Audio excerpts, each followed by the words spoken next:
by the hair on my chinny chin chin. Let's see what phones are turned off or not. Awesome. I hope everyone's doing well. It's Wednesday night, and I want to say officially, bah humbug. I'm kidding. I'm kidding. Yay! Hello, Pam, Joy, Kilroy. I'm glad you made it. Alibaba as well. I barely made it myself. I have all kinds of great plans for this evening. I almost gave it away. I almost told on myself, but that I shall not. I'm still wearing my Pops coat, the one I wear. I call it karate too. It really bothers my son when I call it karate, so I intentionally call it karate. But it's MMA class, but I still intentionally call it karate. I hope everyone's doing well. Happy Wednesday. This is my so-called life. And on some days, like most, I'm running around like the proverbial chicken with his head cut off. But before we go anywhere, because I skipped it last time, I hope everyone's doing well. Hello, hello. It's fancy karate. This program is for entertainment purposes only, and this content is not intended to malign any religion, race, company, individual, or wigs. All opinions expressed by my so-called life and program participants are solely their personal views and do not reflect the views of every human being on planet Earth. I hope everybody has a great evening flying godless sewing airlines or my so-called life. I'll get used to that one day, but it's not today. That was such a flub, but it happens. I hope everyone's doing well. Yay! Oh, awesome. Did you get anything good while thrifting? I'm gonna go crazy tomorrow because they have a bunch of sales, the before Christmas sales. Do you know, it just dawned on me that Christmas, like, my family's coming over. We're gonna be celebrating on the 24th. Like, Christmas is here.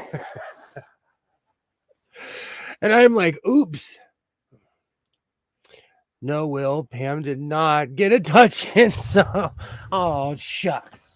Shucks.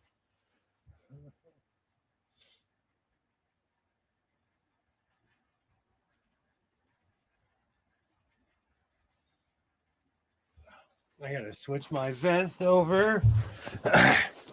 I wear this. I went to 4 thrift stores. Awesome. Awesome. Let me find a hat that coincides with my shirt. Welcome, everybody. Welcome, welcome. I have a few things I want to be doing this evening, but I think to get myself in the mood for Festivus, for the rest of us, Christmas, Kwanzaa, whatever you celebrate, I'm going to make a Santa hat. That's what I'm going to start off with because I still have a ton of fuzzy material. I still have a ton of red material. And I haven't worn this one in a long time. I also have something else I'm gonna make, but I'm not gonna speak it into existence until it actually happens. But I have a really funny idea for a Santa hat, and it's gonna be a fuzzy one as well. Because I've been going through everything, cleaning out everything, and I discovered still have some fuzzy material. So I'm gonna pull that out in a second and see what it looks like. I have to do my Mr. Rogers move and change my vest. It's a beautiful day in Mr. Sewing's neighborhood. Oh.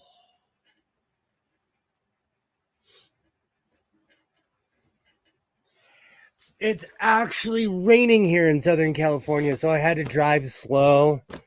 There was, even though the class is like a good 5-10 minutes from my house, I still had to drive nice and slow. There was accidents everywhere because no one around here knows how to drive in the rain. Oh,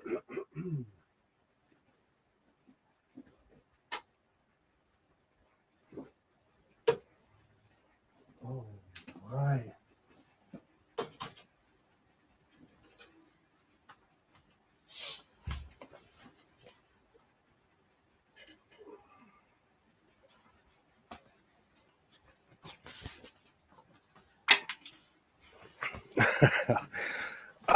Much better. All right. Yay. Well, I'm not feeling very festive this year. You know, I put up my tree. I have a shuttlecraft tree ornament. I don't know what happened to my Romulan warbird. I have quite a those. I have those old school Hallmark ornaments, and they're somewhere. But I want to know, what is everyone sewing? I recently saw a video of Pam. She made a beautiful jacket. What's everyone sewing? What are you guys doing to celebrate Christmas? Are you not celebrating the holidays in general? I don't celebrate the holiday from hell. That's in 5 days. I feel overwhelmed. I feel overwhelmed. This year has definitely like, I stood up and I'm like, oh my gosh, it's almost Christmas. Nothing at all.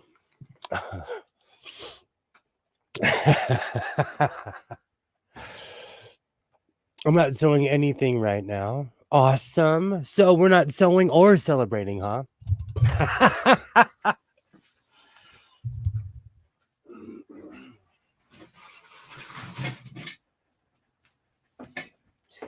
I was not the most festive guy at all. And then when my son was a little guy, it kind of got me in the holidays.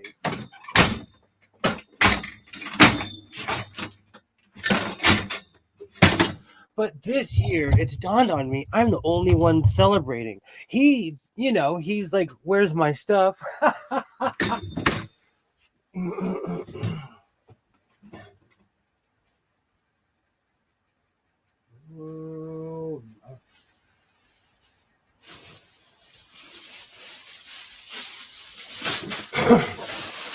Oh, man. I forgot how much of a mess. Hey, Skits, hello, rah, back at you. Glad that you're here. I'm making a Santa hat. It's going to be obvious in a minute who I'm making it for. I'm sewing a straight jacket. That's the past month of BS has me itching for a padded cell. I know the feeling, actually. As somebody who has dietary requirements because of health issues, I understand. My dietary requirements, there's just a list of all the good things that you should eat. It's just no. It's just no. Across the board. Celebrating, yes. Awesome. Yay. Hello. No sewing machines and diet, and I tried and I said no. Oh, took the jacket I made for my daughter-in-law to her today. Fitz had. Oh, that's awesome, Pam. That's awesome. I had to go back to see why it was so great. That's awesome. I absolutely love that. I love seeing people's face when you make something and they're like, this is amazing. So I'm going to make a fuzzy Santa hat to start off with. Because, we make all these serious things. I can't believe I'm about to do this. I guess I can find another bag to put this in. Oh, man, I forgot how much of a fluffy mess this stuff is. This stuff rains everywhere. Yay, hello. It's great to see you. This might go straight to the table. All right. Because, you know what? Let's let the cat out of the bag. I'm not feeling too Christmassy this year, but I know what's going to get me in the mood.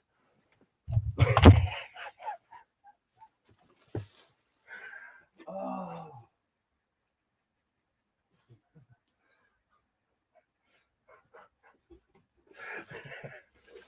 Do you know who the real MVP of 2023 is? This guy. is this guy. This furry head managed to scare more people, get me judged, put in categories I never even heard of. There's stuff that people are like, sewing, my so-called life is this and this, never even heard of it. So this guy is getting this guy's getting a Santa hat because I love to laugh, and that's what it's about. Yes, that must be a good feeling, Pam. I have yet to make anything for someone else in clothing. It's a great feeling. I've made all kinds of stuff for my mom, and she sports it around, and it makes me laugh. The irony. Absolutely, Pam. Absolutely.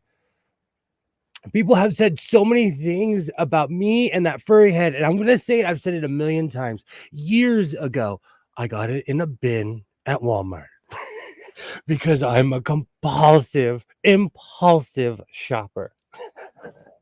All right, so let's make a Santa hat. Let's have some fun this evening, a little bit more lighthearted than usual, even though yesterday or the other day, making the Lady of Guadalupe shirt was awesome. And do you know what's really funny? I wear these things like I have got the sewing patches over the Lady of Guadalupe. I think like people think it's going to be really disrespectful. Every single person that I've come across walks up to me and is like, I really love your shirt or your coat. So it's been nothing but positive things. Nothing but positive things. I love being able to make things for other people. Absolutely. My mom is so proud when I make her things. I walked in her house wearing that speaking of furry coats, wearing the white furry coat, and she's like, what size is that? Oh, awesome. Awesome. So I have a question because I have a very specific way that I sew. I know there's a million different ways to make a sleeve, but what do you prefer? Do you prefer the bracelet sleeve, something that's like this, or the emo sleeve that hangs half down the thumb? And the reason I asked that is because I was watching a show today, a fashion show, and they were talking about how popular my style is of wearing the having your sleeve halfway down your thumb. So I really thought that was interesting. I knew I was fashion forward somewhere.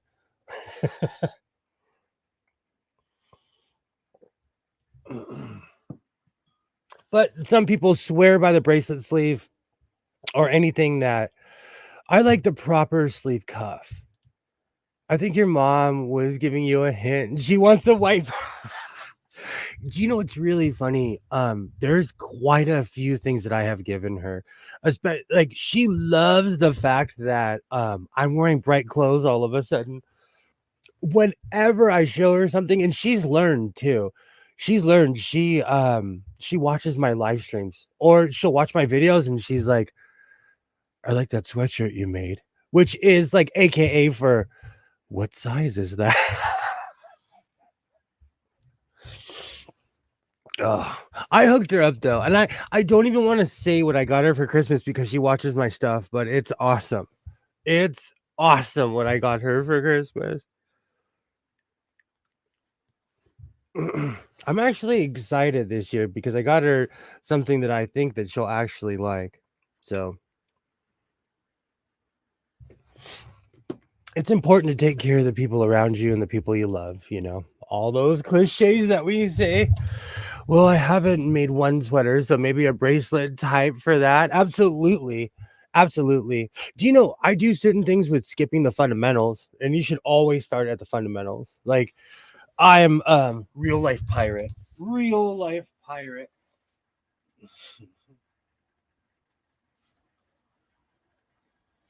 Oh man, that thing does not want to play today. There we go. All right, so I'm gonna move a few things around in here.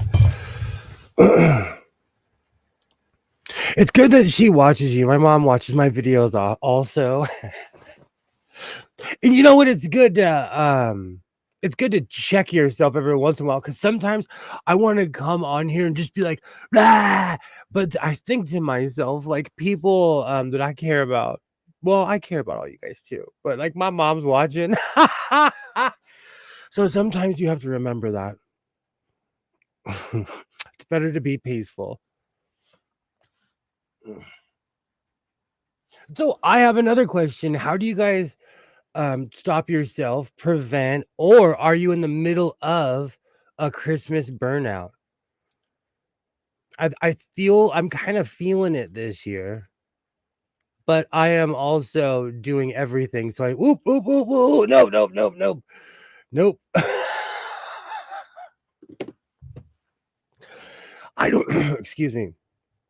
I have no idea, but for some reason, when my phone is hooked up, it asks if to use the camera of my phone, and I'm like, no, no. Awesome, awesome.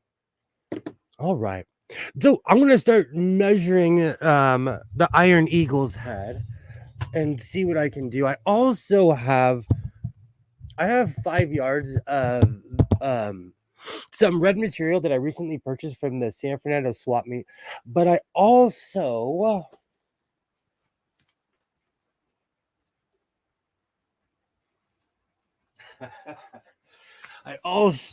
have this. So I'm probably going to end up using this instead of the 5 yards because I have plans for the other 5 yards. Awesome. You know, today has definitely been another one of those running around like a crazy person day. I thought I had everything set up, and then I walked in here and realized that I had barely had anything set up. But I got the disclaimer out, so. All right. I forgot how much I have of this because I have a habit of always being like, oh, may I please get 4 yards of that or 5 yards of that. And so, depending on what I make, I have tons of material left over. And I feel like with this white material, I probably purchased like 8 or 9 yards, knowing myself.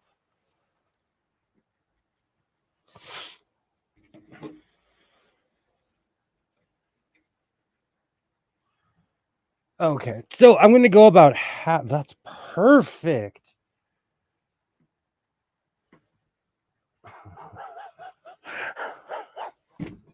Oh, this is gonna look awesome. This is gonna look absolutely awesome. Let's see if this piece is a little bit longer. And I'm kind of just guesstimating on this. This is not precision sewing, but I'm making a Santa hat. And for anyone who's ever made one, it's kind of not extremely simplistic, but you'll see in a minute. Do you know what's funny? I say that and then I'm going to struggle to make the actual red part. Mm. Fake Fendi said, "Oh, I like that. Oh, I do have miles of the fake Fendi. Just do what I do and quit celebrating that stupid day. That'll clear that burnout right up. That might be fun. I like the fake Fendi. Yeah. Yes, I lie. I lie it too. I like I said, I celebrate a lot of the. I like it too. I celebrate a lot of the holidays because of my kid, but he's kind of getting of that age where like he looked at me. He's like, "Why are we pulling all this stuff out?" And I'm like, "Wait a minute, we have acquired this over the years." But it's true. I told my kids the other day that Santa is just a made up person. I think that's what it is that I wasn't necessarily the most holiday driven person. And my son was born. And every year I put myself under pressure to, you know, make my house into Santa's village. Oh, another glorious year. That's why I used the Alka-Seltzer thumbnail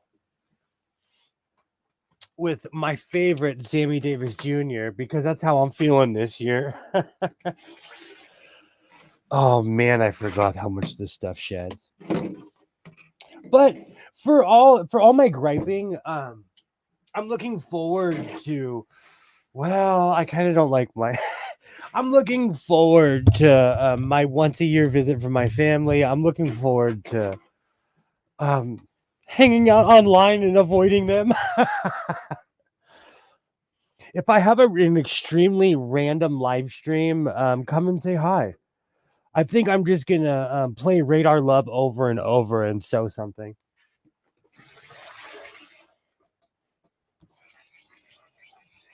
Oh, now I have that song stuck in my head.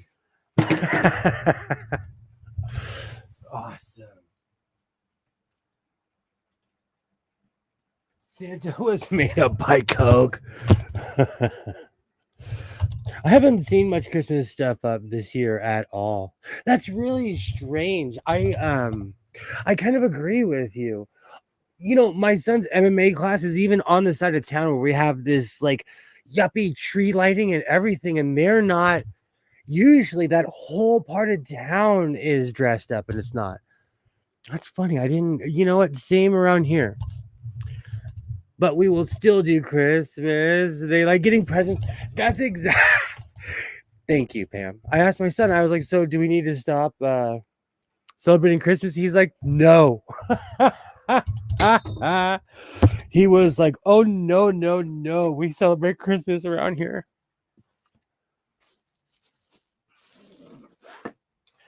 All right.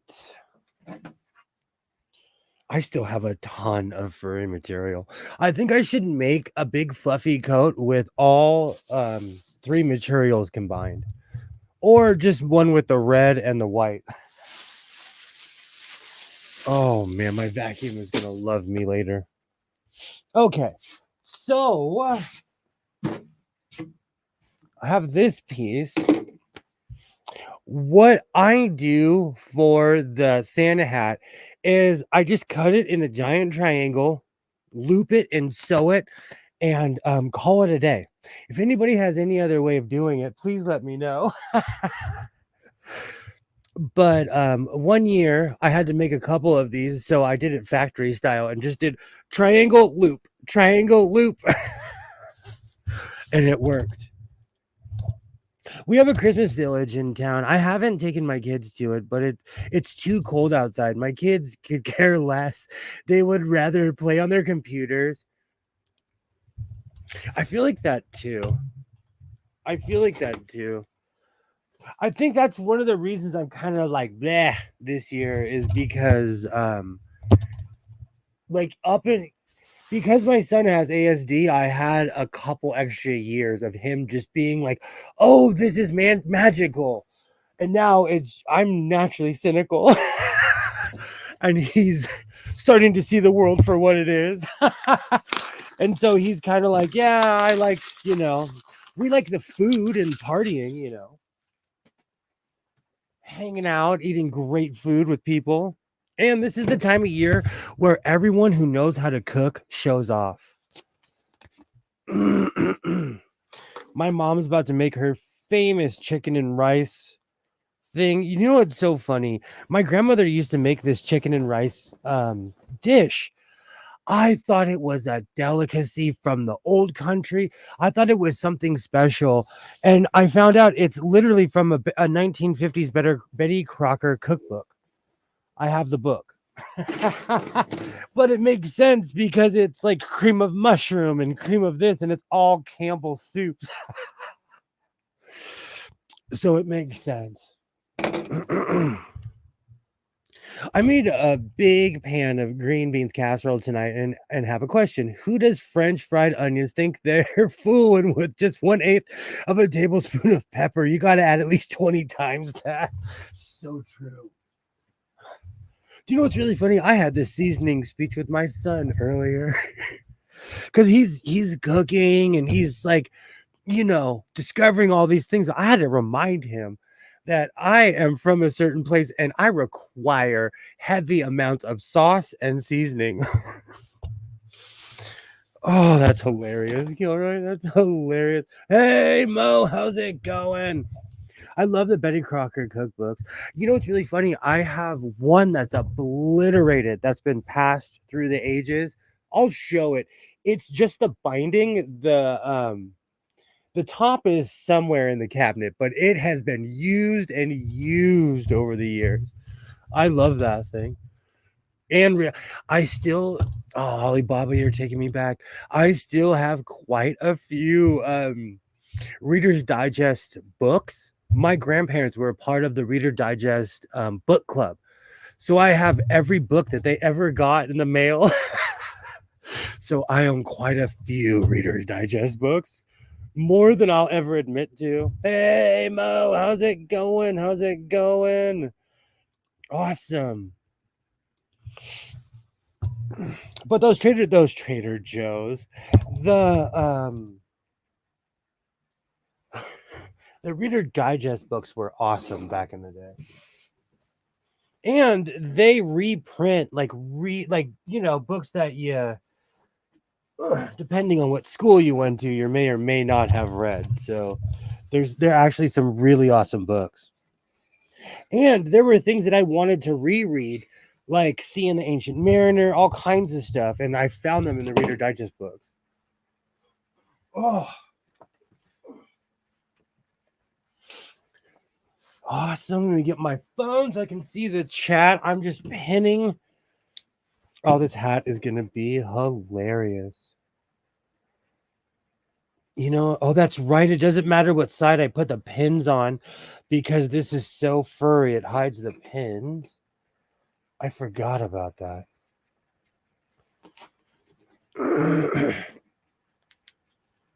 Oh, this is instant Santa hat. Instant Santa hat. Oh, this is going to be awesome. I hope everybody's having a good holiday. For as cynical as I'm being, I'm still having a great time. I'm still having the time of my life. It's just the holidays, you know? So there's that natural, like, it's the end of the year. But, oh, this is going to look good. Don't let, he's a mean one. My so-called life. He's got the sorest bobbing of them all. All right, I'm gonna try. That's a work in progress. I get used to those. I had it first. National Geographic. Those take me back. Instant Santa hat. Just add shea butter and daddy issues. You know that's the greatest line of all time. I sit around and wait for people to ask me what I smell like. I wait. What do you smell like? Well, the original answer was vanilla, shea butter, and daddy issues. But I added cocoa butter, vanilla, shame, and daddy issues. Oh, I think I need to watch The Grinch tonight. I think that's what it is. Or I should watch It's a Wonderful Life, and I never knew the controversy that movie causes. And sometimes you need a 2 or 3 hour existential crisis to remind you, I know It's a Wonderful Life starts fights, but all George Bailey wanted to do, that's why I put it in my description. Should I be the Grinch or should I? Oh, this hat's going to be awesome. I think I might take from both columns. I might be George Bailey and the Grinch. Oh, I don't know which one whined more. I need to add more pins. I forgot about working with this furry material. Man, this stuff sheds.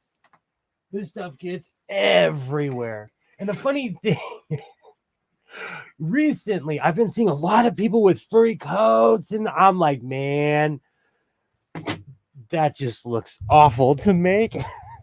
I just picture a giant room of fluff. I'm a Grinch. He's a mean one, Mr. Grinch. Awesome. It's a Wonderful Life is on the top 10 stupidest movies of all time. Do you know what's really funny? When if you're going through something though, that movie will help you out. There's been quite a few times where that movie starts mass debate with people whether it's a good thing or not. And it shocks me of how many people really do not like that movie.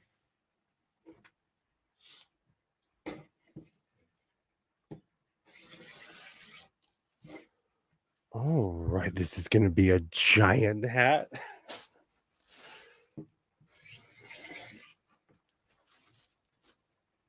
But I understand by modern terms, it's just 2 hours of this guy having a midlife crisis.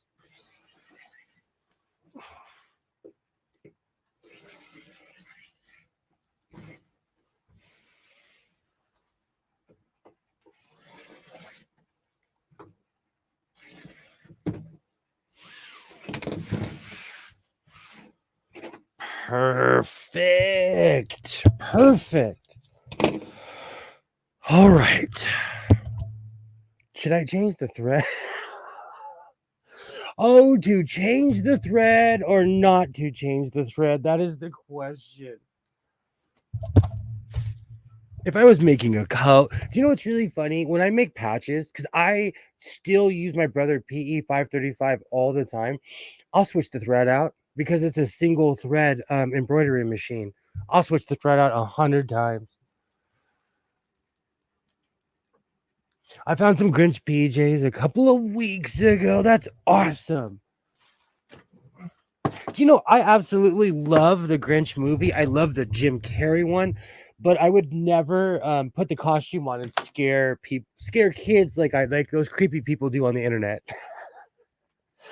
I think that's the weirdest thing. I would wear Grinch PJs because I have quite a Grinchy reputation. The asshole lost all that money. He deserves to have a great.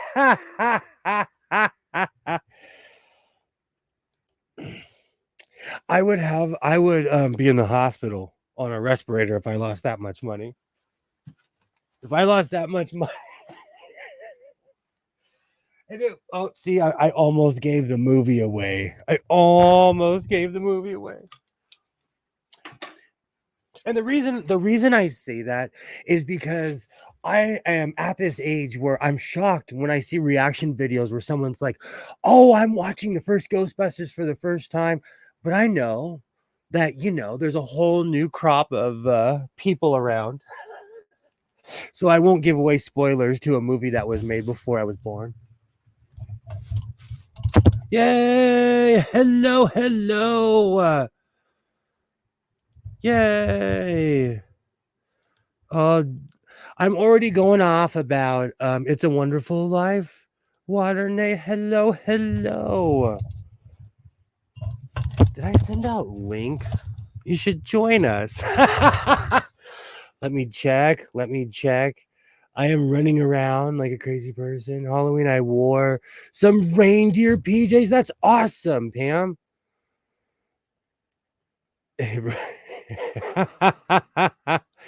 Yay! Hello. I need some. Do you know what's really funny? Isaiah actually has a really hardcore collection of PJs because his mom is obsessed with sweats and stuff like that. Oh, not my favorite movie.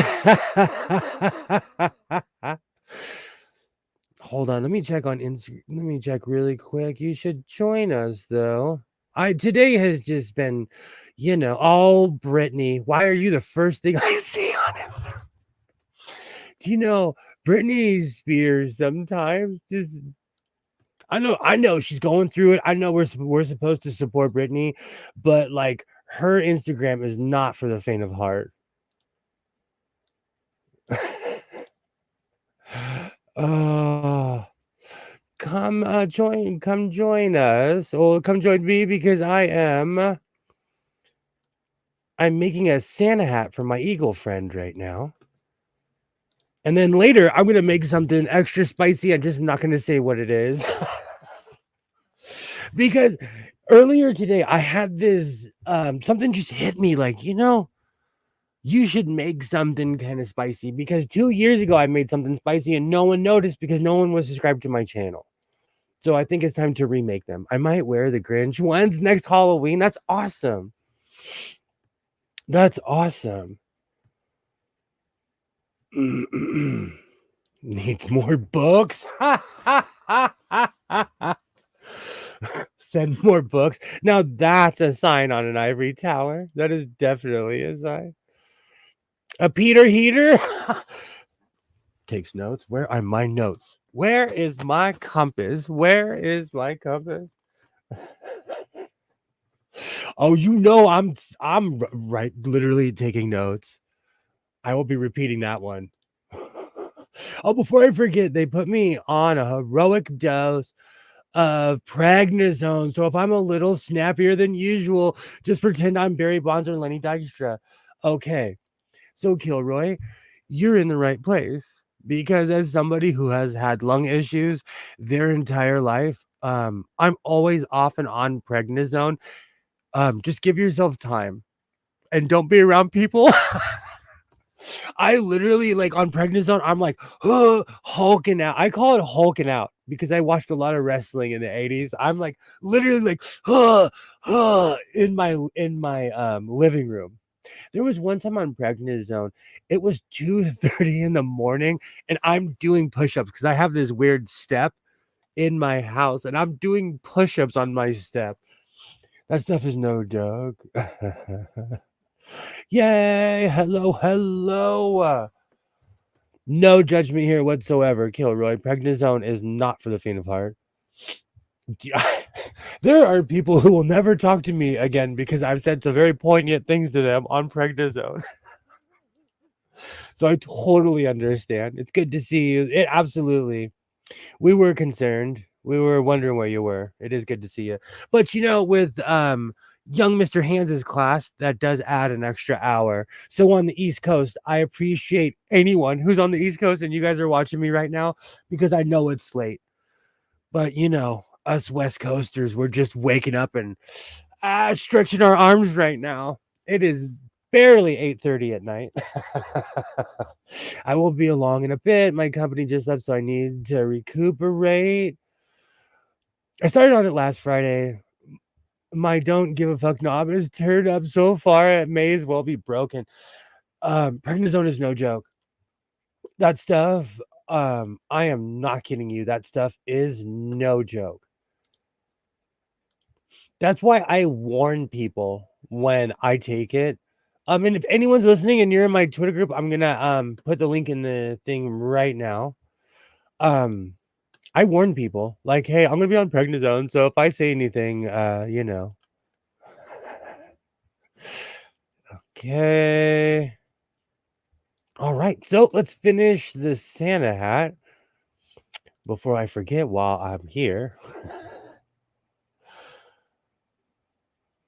All right, perfect. Awesome. Do you know what's really funny? I know all about prednisone, so you are in the right place. But I bet your house will be spotless. I get so busy on prednisone. I'm literally do 15 things at once and get none of them done. I thought you just had a toggle on switch.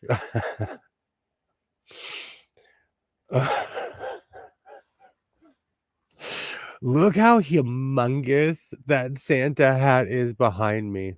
That's gonna look great on my eagle friend. That may or may not put me in the Christmas spirit.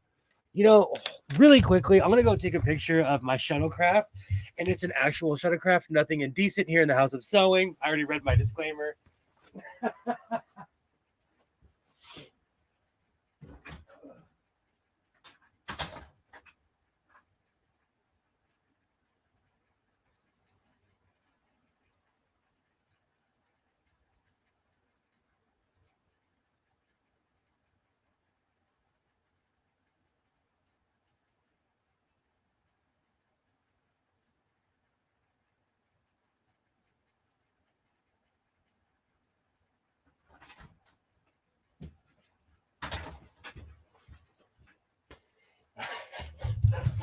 In the Christmas spirit. I don't even know what that is. They gave me a bunch of it too. It's literally the first time I've ever seen a pill bottle filled to the top. I know the feeling, actually. I know that feeling. Big ominous eagle, big red. It looks like Santa's workshop in here or what? Well, okay, that's they're not messing around. Absolutely. Absolutely. Let me put these pictures in the group. But I put my tree up and it kind of put me in the Christmas spirit. But this is like, I have a bunch of the really old Hallmark ornaments. How do you feel besides snarktastic? But what's it called makes you super snarky? Prednisone is no joke. For anyone who doesn't know, prednisone is a lung steroid and it opens you up, but it also is a steroid. So you're literally like breathing like the ultimate warrior.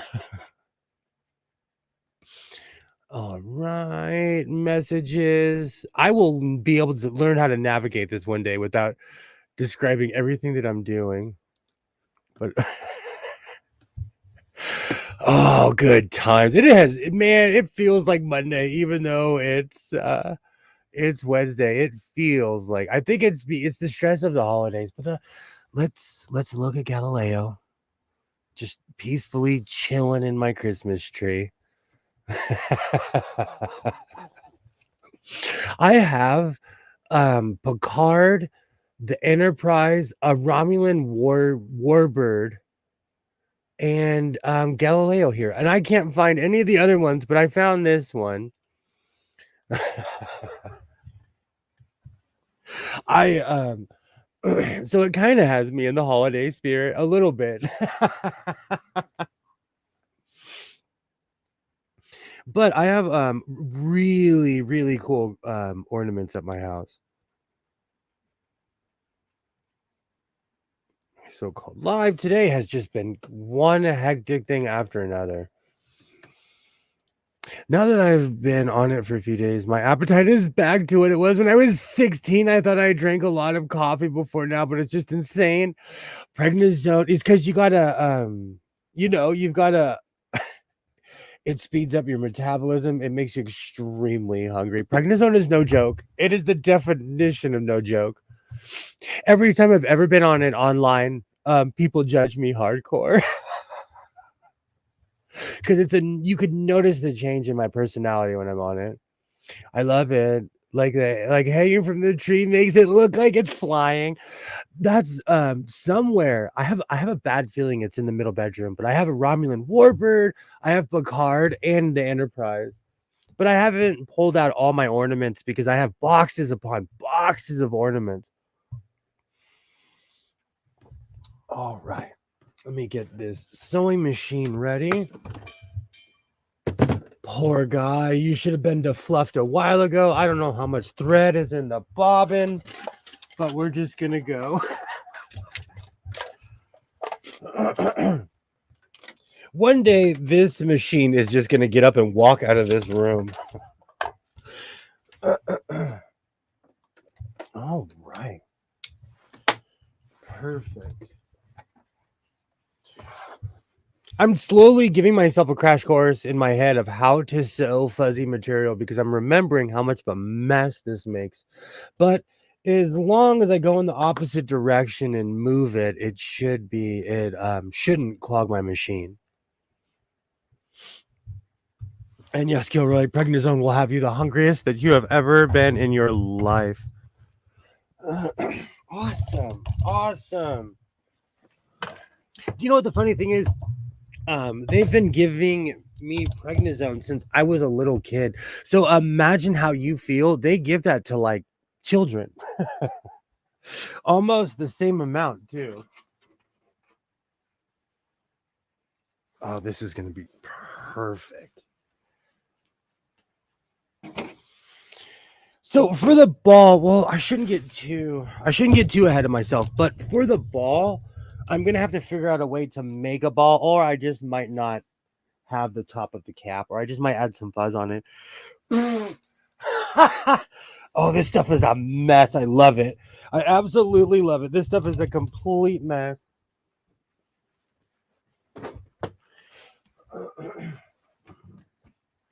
You know, this is the year that I really stuck my wings out and explored different types of material.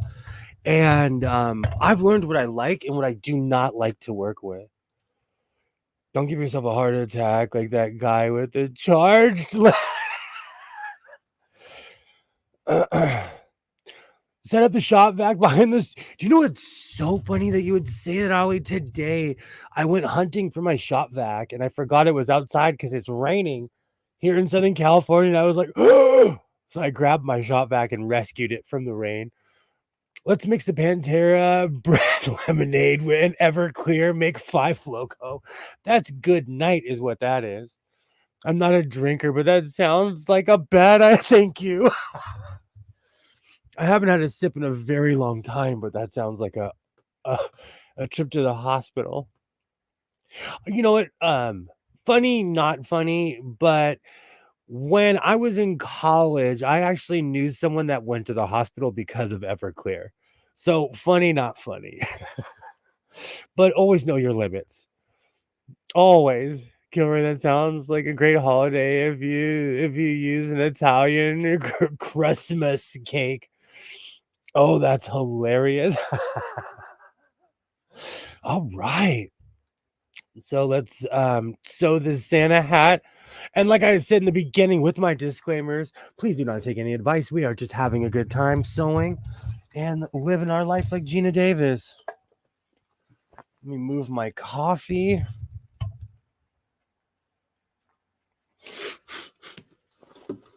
Do you know what's really funny? While my son is having his MMA class, I stand outside and I read books, and these people look at me like they've never seen a book before. Oh, it makes me laugh. Oh. All right. Let's see if I remember how to sew this stuff without hitting a pen or making a mess.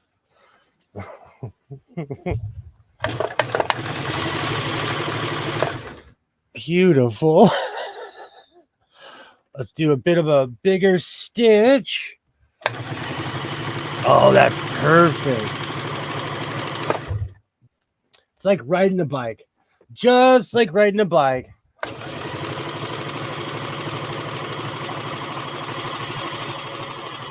Oop, oop, oop, oop. That is caught. Perfect.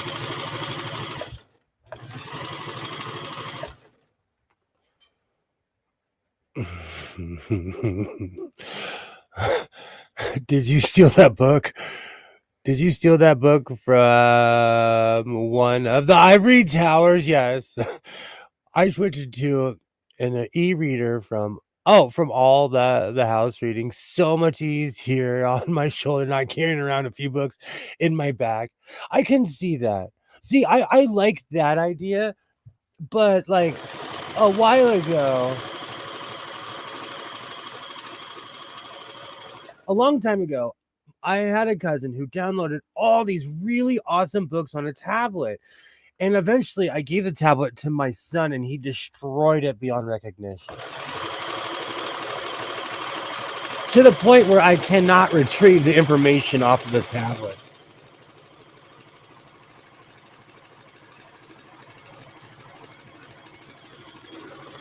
And it was it had all of Carl Sagan's books on it, a bunch of Viking sagas. It was really cool. Okay.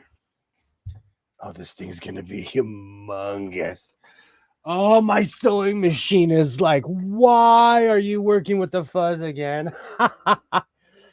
Oh, that's hilarious. So ever since that tablet was destroyed, I've gone back to just tactile books.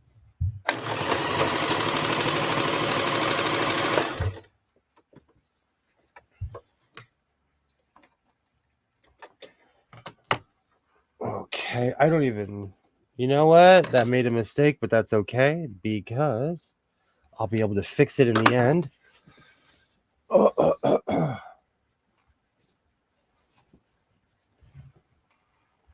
Perfect. But I'm old school and I'm tactile and I love, books. Ears be You can carry a few books at a time.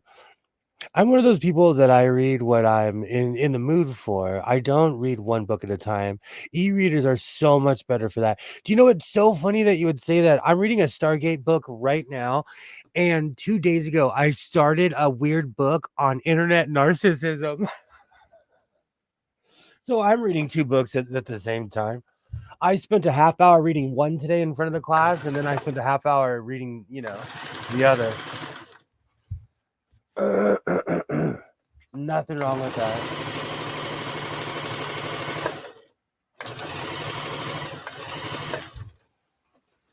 Right, let me get all of this on the other side.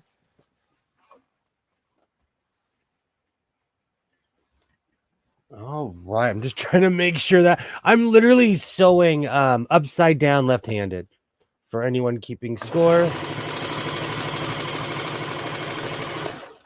But I am left-handed, so it works out that way.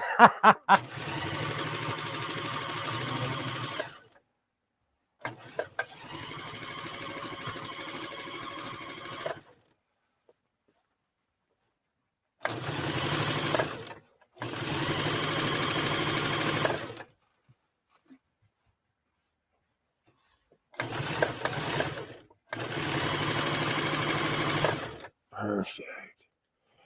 Well, now I carry it. You should be able to put the books on a new tablet. Lowers telescope. Yeah, but like it had every Viking saga that I have never even heard of. It really pulled the sails out from my wings, so to speak, when that tablet was destroyed. But I did go and buy Pale Blue Dot because I had to finish that book.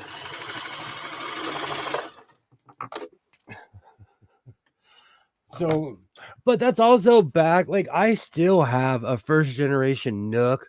I have second generation Nook. I should plug that thing in and see what books are on there. I have Kindles.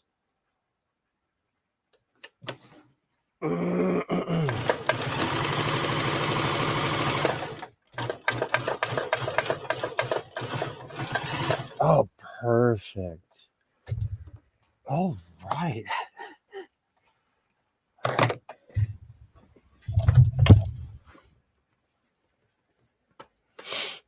Oh man, I can see the fuzz everywhere. This stuff sheds so much. That is hilarious. Sends pigeon over to Gilroy's Tower. There's in the distance. In my mind's eye, I can see that fur wrapping around the shaft, the bobbin. I'm gonna have to completely fluff this out. And I'm glad you brought that up. Like when I work with this material, I clean this out in between, like because there is stuff stuck everywhere and there's already just because we can't hear it crying doesn't mean the machine isn't upset. It's not a fan of the furry. This machine is definitely not a fan of the furry. But I use a baby lock like it's in an industrial machine. Like let's be 100% here in the house of sewing. I go off with this machine too. I I thought it was impossible, but I sew so much that I destroyed a Husqvarna Viking. And still to this day, every time I try to fix it, I make it a little bit worse. Every time.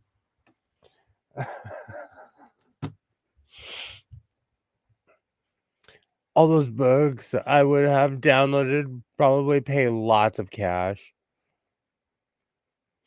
I'm so mad. There's quite a few books. There's a few books. I need to plug all the, those things were so important to me back in the day. And now they're just like, they're sitting on the shelf gaining dust. Oh, right. This is gonna be awesome. Do you know I had this idea because I always make Santa hats, but I remembered I probably still have a ton of this furry material, and this would be a fun project to do on stream. So to make everyone jump, should I put the fuzzy material through a serger? I'm kidding. I'm kidding.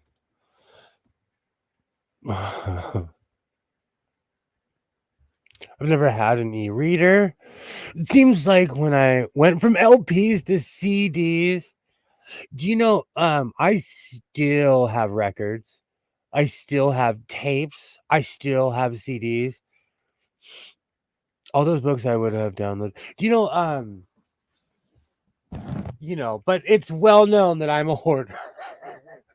I know that's going to be shocking to some, but it's well known that so I still have a lot of that stuff. All right. So what I'm going to do, because I cannot necessarily,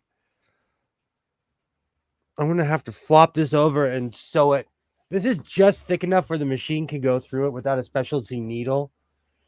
But, what I do is pirate sewing, so always be careful when you're putting a lot of material on your machine, because I am one of those people who uses a everyday domestic sewing machine like an industrial. Okay. Perfect.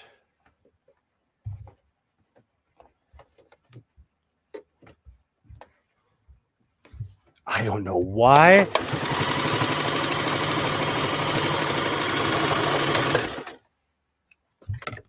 Perfect. All right. So this part I might have to pin. I'm at the point where the e-reader is basically a requirement. If I got more physical books, I'd need to hire an engineer to see if my floor would collapse. This is why I'm a bad roommate and I could never be on the second floor of any building. I've seen a house with sewing machines collector that the floor joists were twisted over time due to the weight. Do you know I have a sincere fear about that because I want to move, but I have to take a lot of things into consideration because I'm heavy and I come with a lot of heavy things. Such a good point. Uh-oh, I have books and sewing machines in the same room. You never know. You never know. I think about that, but this room is on concrete, so. But I think about that because I sincerely think about moving. But even if I got like a warehouse, all the good stuff would have to be on the bottom floor.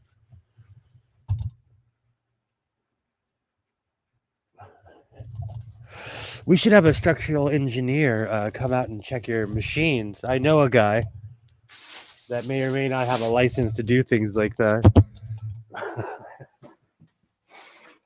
Okay.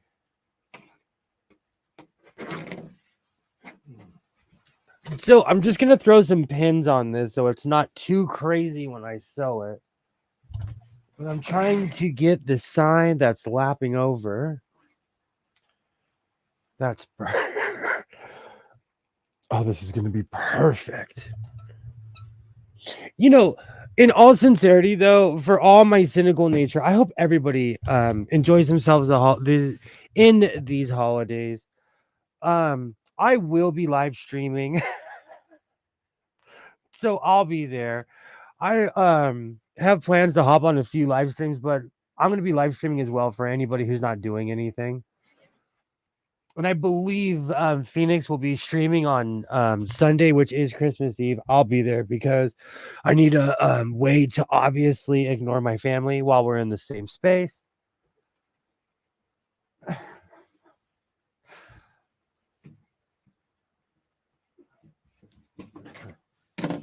All right, I have my pins. Oh, this is going to be an awesome Santa hat.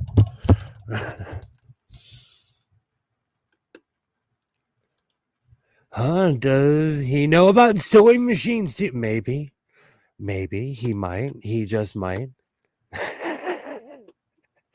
I know a guy. I know a guy. Do you know what's so funny? That sentence on it, like when someone says that to me, I'm like, I'm gonna need that guy's certification and license number. All right. Do you know what's really funny? Um, More than anything else, I have the Mariah Carey song stuck in my head right now, and I don't even know why. Maybe it's the Christmas spirit creeping up on me, you know? Maybe this is that moment in the Grinch. Or like in I don't know why people don't like It's a Wonderful Life. Come on. I know we're gonna probably end up having this discussion again, but come on, George Bailey just, you know, he was just an experience.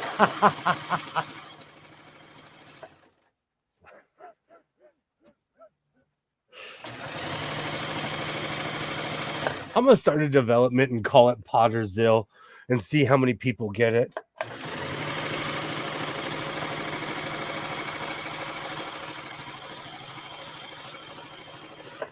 All right.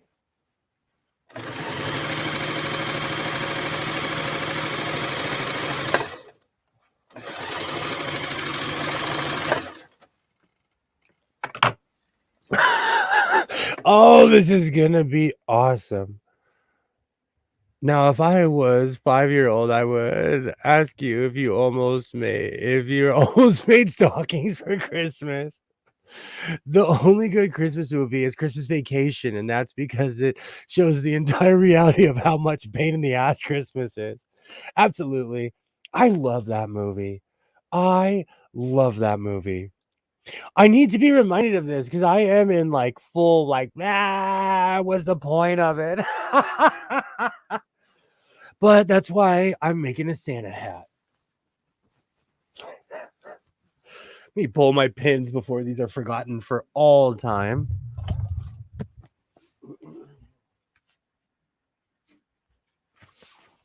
Beautiful.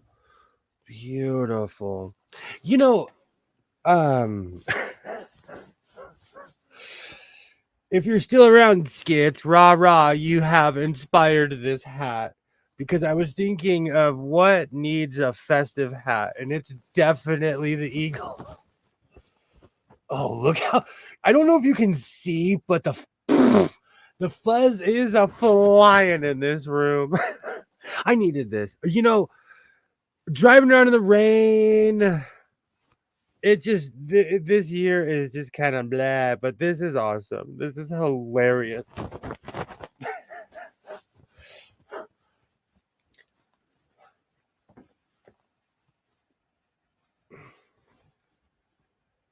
Oh. Nope. I can't abide by that mistake, so I'm going to fix it right now.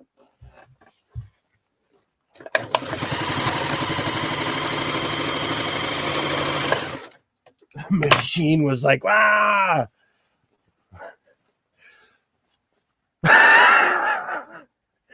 But you say, my so-called life, that your Santa hat is huge. Who is this for? It's for my friend behind me that you can see looking at us right now. I didn't even see that. I'm still bad at writing laughs online. My eagle friend right there.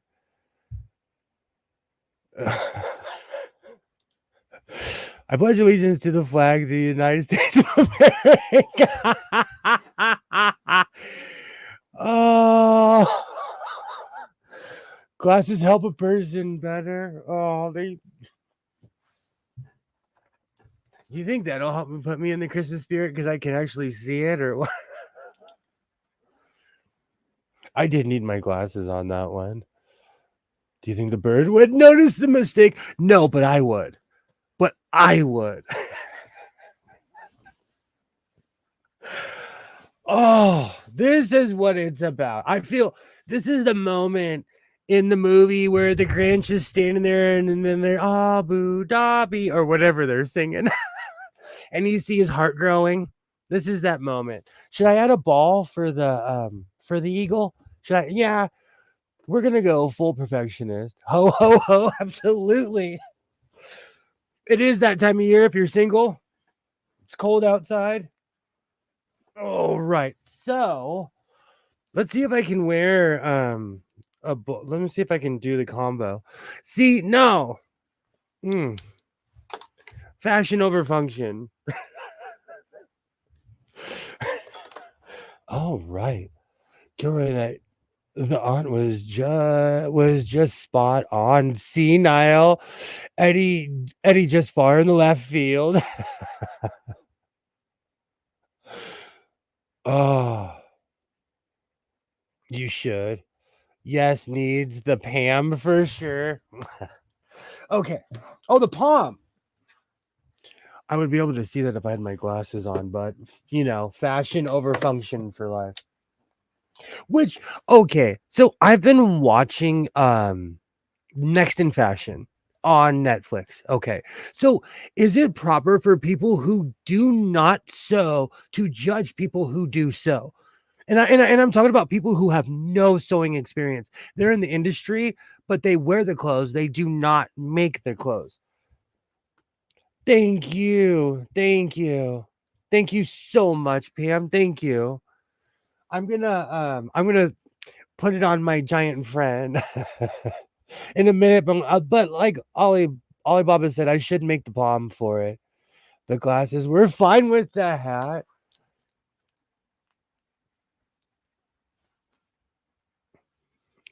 We'll try. I can actually see everyone now. Okay, so to make the ball, I'm just gonna let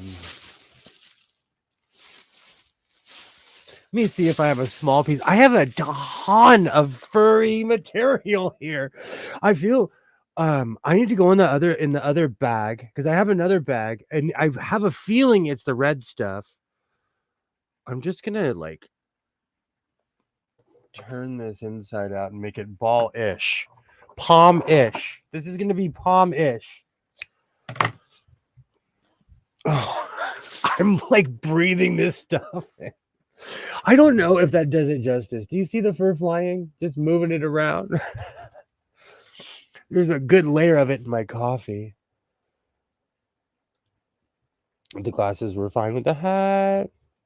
Yes, they. Oh, thank you. Thank you. It's vanity. It's all vanity. And now you can see the. So I've been watching that show Next in Fashion, and it kind of. I don't know. Maybe I'm being over analytical because I know the painstaking nature of making clothes. So maybe I'm being over analytical, but like, is it wrong for people who do not make clothes to judge people who do? Or is that just the way of life? And I'm like I'm always sticking up for the underdog. And a couple of the judges in this show are actual real life fashion designers. So I take what they're doing because it's interesting to see that for all the fame and everything, they still get down at the sewing machine. So I like that.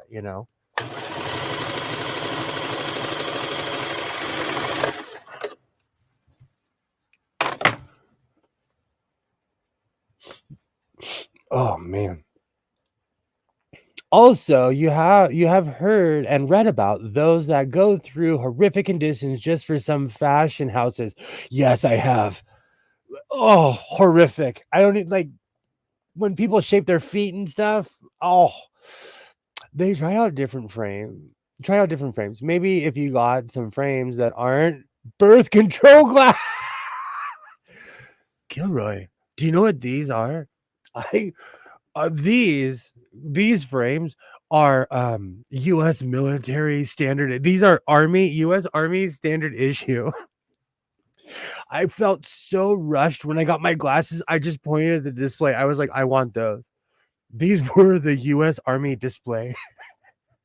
So whenever you get in the Army, I have the same frames. So don't don't talk bad about America. these are my glasses are patriotic. Okay. So before this completely falls apart, let's make this ball. I love that you call them birth control glasses. All right.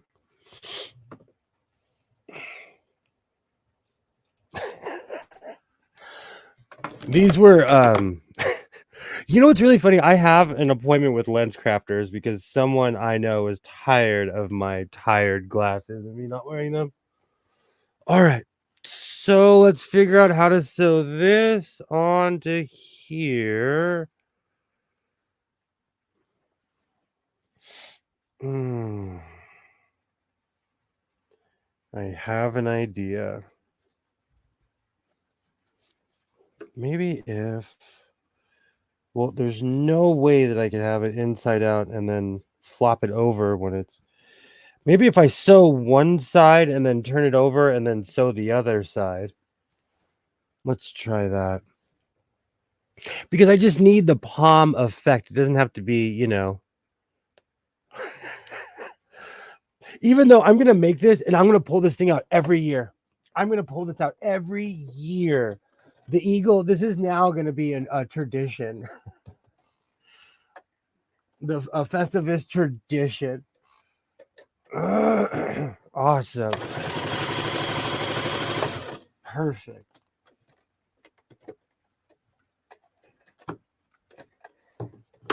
All right. Turn that over. Let's see if we can sew this piece on without making too much of a mess. Do this, I will clean you after, I promise.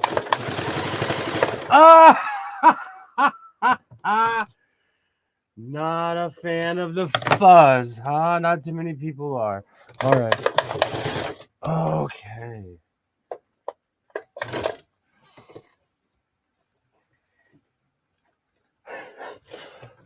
Well, it'll count.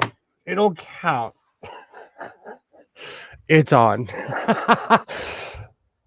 It's not necessarily the well, oh, that's right. I can fold it over on itself. We have contact and we have a Santa hat. So you ask yourself, my so-called life in this channel of just craziness, where is this hat going? Because this hat is 10 times bigger than even your head. And yes, I do have a real life 8 head. In real life, I have an almost size 8 head, and I'm man enough to admit it. Oh man, this thing is so fuzzy. Let me move everything around a little bit in here. Oh man. Do you know what? I might wear this. I might wear this hat. Is glorious. I'm wearing the fuzz though. Having something this fuzzy close to your mouth isn't necessarily the smartest idea, but I love the way this hat came out. Oh.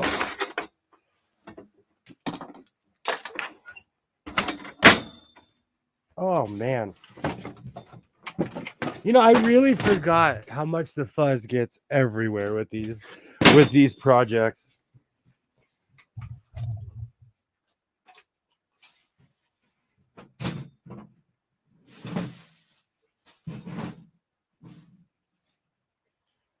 All right. You know, maybe this will help me get in the mood for Christmas, you know?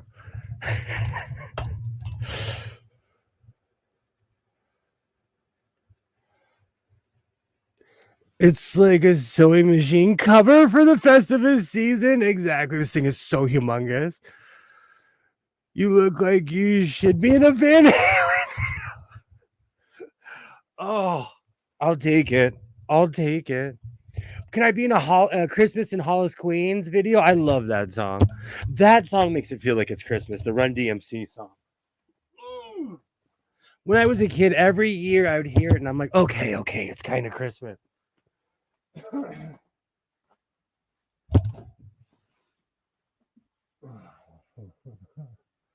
You know, I think the Eagle deserves a Christmas hat because people have talked so much about you, Iron Eagle.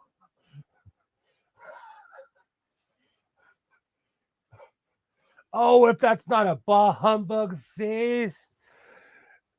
Merry Festivus from everybody in the house of Sun. Call it a victory. I love it. And the eagle still looks mad with a Santa hat on. Oh, that's awesome. That is awesome.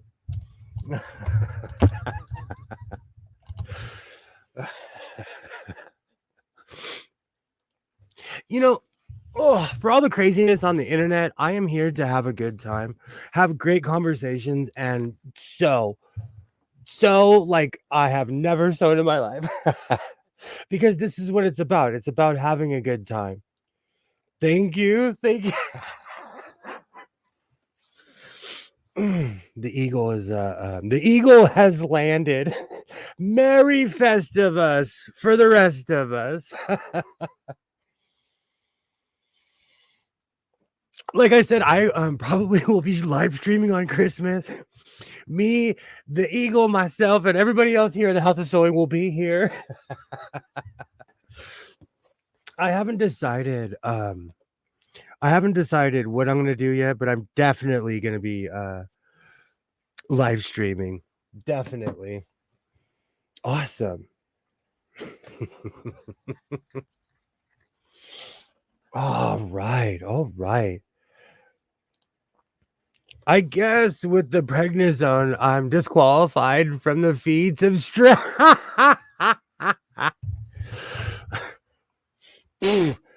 Oh man, that fuzz is everywhere. Oh. There's a lot of stuff that you're disqualified from because you're officially on steroids. So I'm gonna take a quick break, but there is definitely um something else that I'm gonna be working on in a minute. Let me turn this up before I forget. I always forget to turn that up. Because while I've been cleaning and working on my everything that I've made and everything else that I've made in 2023, I've discovered all the things that I've forgotten and all the things that I've made over the years and everything, you know. So excuse me. It feels good going through everything and rediscovering all the stuff I've made. But I found something recently where I was like, you know what? I need to remake that. Where am I at? Oh, there we go.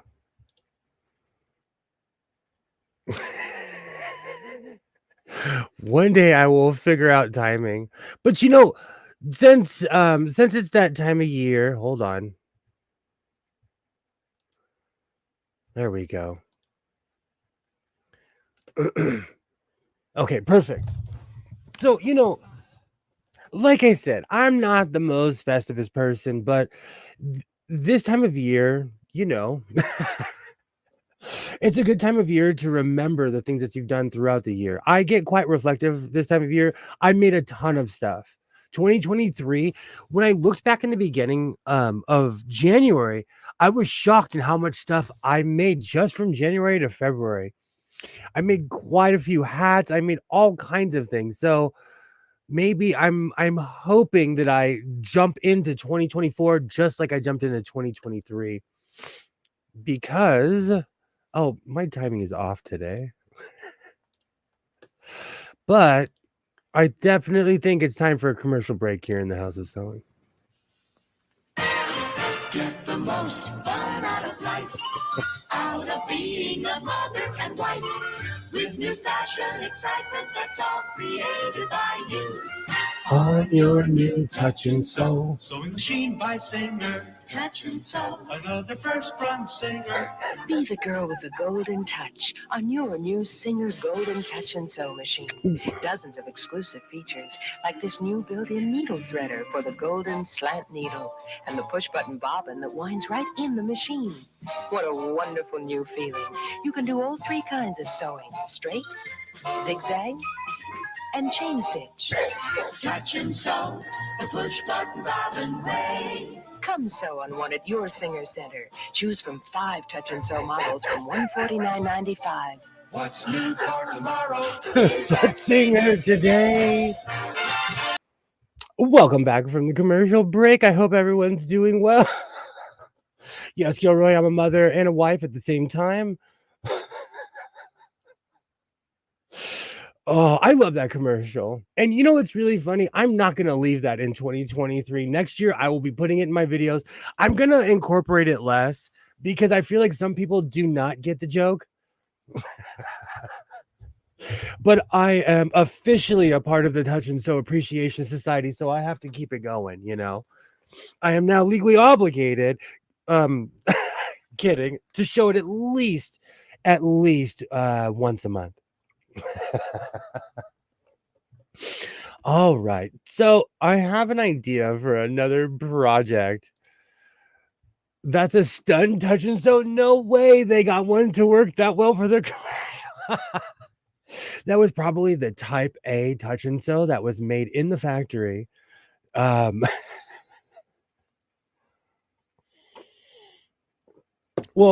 anybody who watches commercial knows that, like, when you see them pouring something on pancakes, it's actually crude oil and not maple syrup. You know what? We can leave the eagle there because I'm going to set up for the next thing that I'm going to make. So I had this crazy idea today. Hear me out. I'm going to start making them, but I have a crazy idea. Oh, Mr. Iron Eagle, you look great with your fuzzy coat and your hat.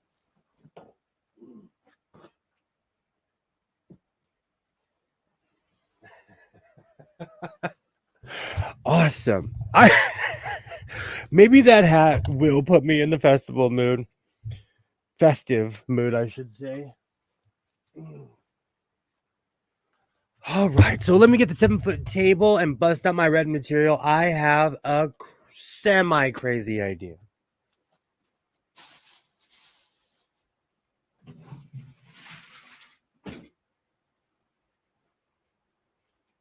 You know what, though? Before I do any of that, I'm going to defluff my sewing machine a little bit. I'm going to give my sewing machine a little bit of love. Now that I think about it, I should really clean that out before I start another project. Actually, I'll switch angles so you can see what I'm doing. Now that I have the Touch and Sew song stuck in my head. That is a stunt touch and sew, Kilroy. Absolutely. That's a ringer from Big Sewing, as they say. No, but in 2024, I will make a singlet. And I will wear it unironically. All right. I've actually been planning to make that. I just need to find an old-timey cloth. Because I'm gonna make like either that or I'm gonna make a Macho Man Randy Savage singlet. Oh right.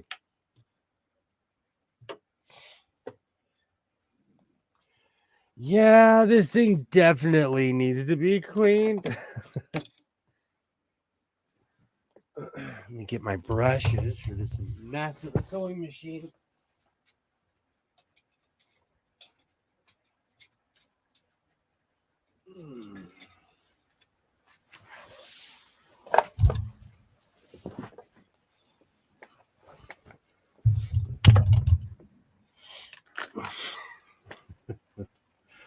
Oh man. So I know I constantly push artist brushes, but they're really good for defluffing and they get in there and they really get the gunk out. I just realized my lights are not all on. Literally and figuratively.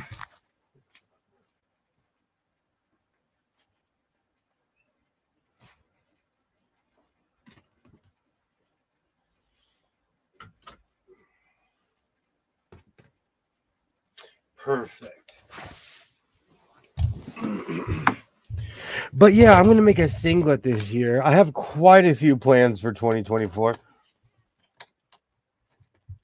And I've been watching all those fashion shows, so they're really getting me to. Oh my gosh, look at how much gunk is in there. So I'm really gonna start focusing on certain things. So I have big plans for 2024. And you know what's really funny? I'm not one of those people who like sits and plots because I'm much more of a doer. But it is important to sit down and think about and plan out what you're gonna do.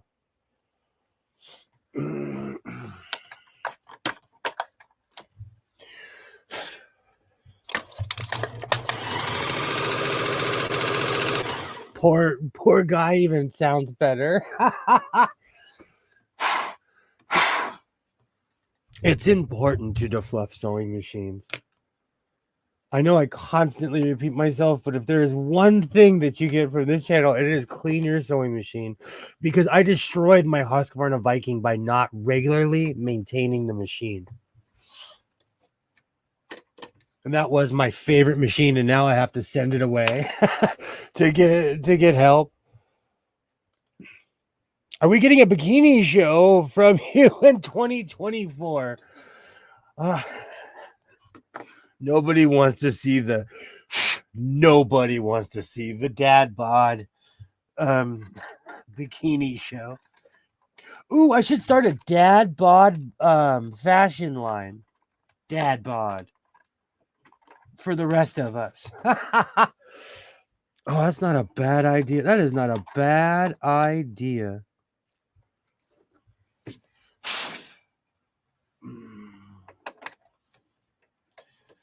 Okay. Perfect. That just isn't faux for fur fluff.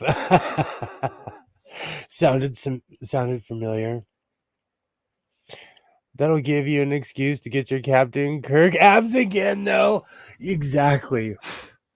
We could plan that one for March. It gives me just enough time to do some sit-ups.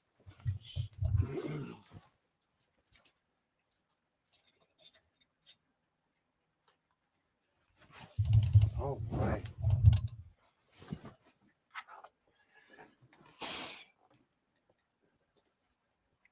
Let me check this bobbin. Actually, there is a ton in there, so I will keep that.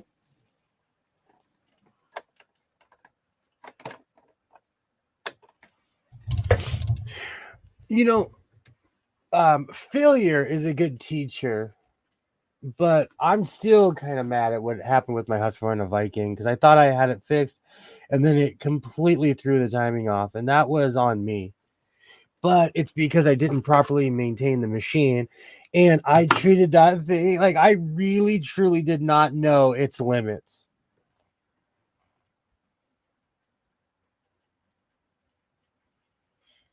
Oh, right.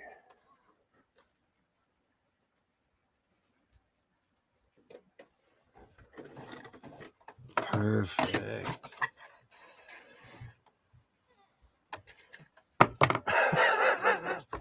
I have the Touch and Sew song just living rent free in my head. I think that's why I share it so much. I feel like I should spread the love around with that commercial. All right. So I'm going to set my shapes of the mysterious thing that I'm about to start sewing on my new Touch and Sew.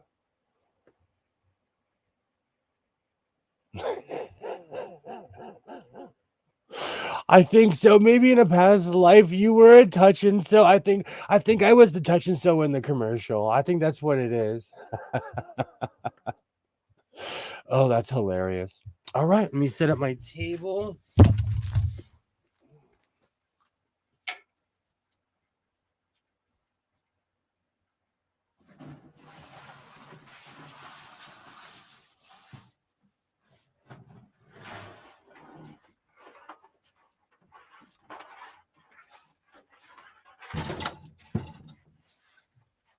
Now this table is huge.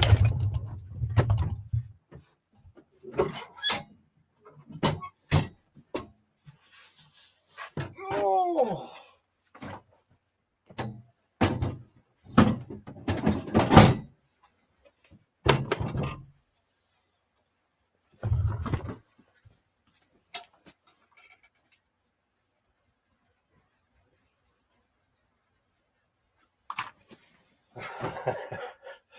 All right, so before anybody calls it magenta, I have 5 yards of this beautiful red material.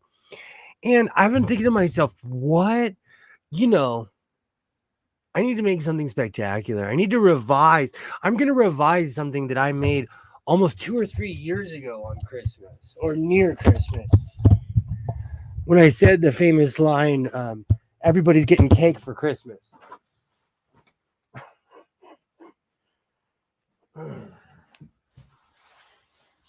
Okay. Here we go. Perfect. Perfect.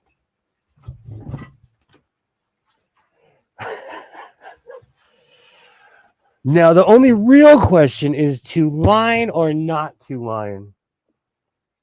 And you ask yourself, my so-called life, what are you making? Purple with green spot. I do need to get my Captain Kirk body back before I get, because I have Captain Kirk body now. Maybe. Nope, that material is blue like BB King. Purple with green spots. Thank you. Thank you. Skiz, did you see? I added a hat. I made a hat for your friend. He still looks angry.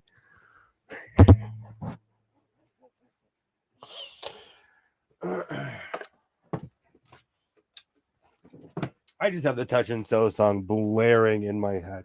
So, to completely let the cat out of the bag, I am gonna make red chaps.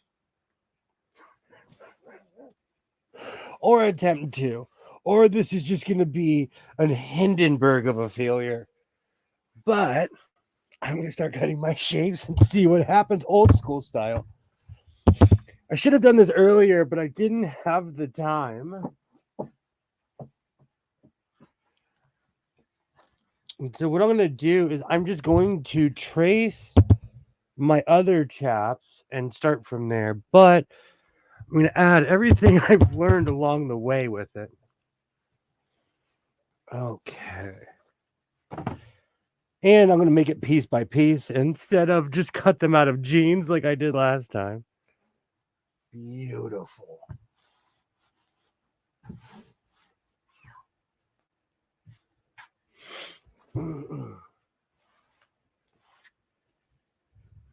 The eagle looks angrier.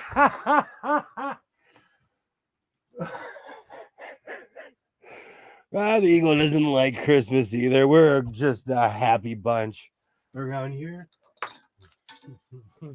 You know, I was trying to spice up the eagle. This year, more than any other, I've had that thing the entire time. The eagle has been a part of the house of sewing from the beginning. The eagle has been here so long. The eagle was here before most of this stuff in this room. So I have to do justice by my iron eagle friend because everybody's so intimidated by an inanimate object. It just makes me laugh. It's an empty head, okay?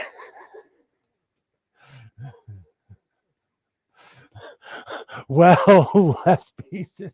Oh, Skiz, I just saw.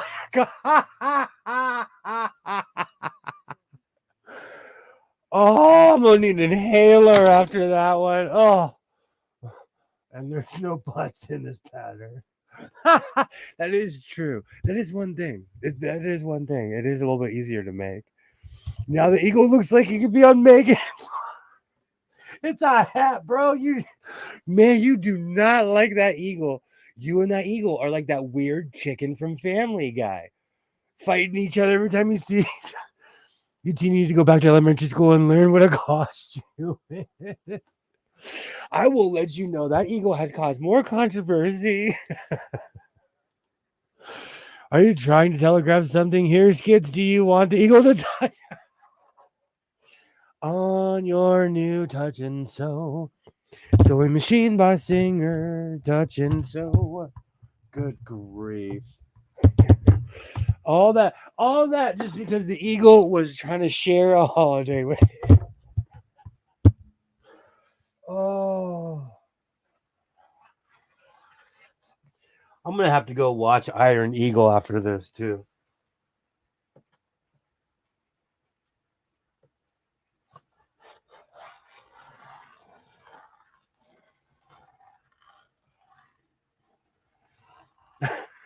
I've actually learned with tracing pants to take my time because I have destroyed. Well, I didn't destroy, but I put a hole in a pair of pants I used to use as a template all the time because I made a bad swing. All right.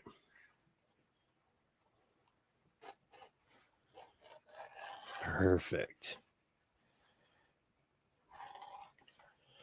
Perfect. All right, so I can use this as the template. That is a bit high up. I did curve it at the end, but I can fix that. I'm gonna have to put this on my leg and see how it looks from the jump. Free candy and bird seed. You have made a whole life for this poor eagle.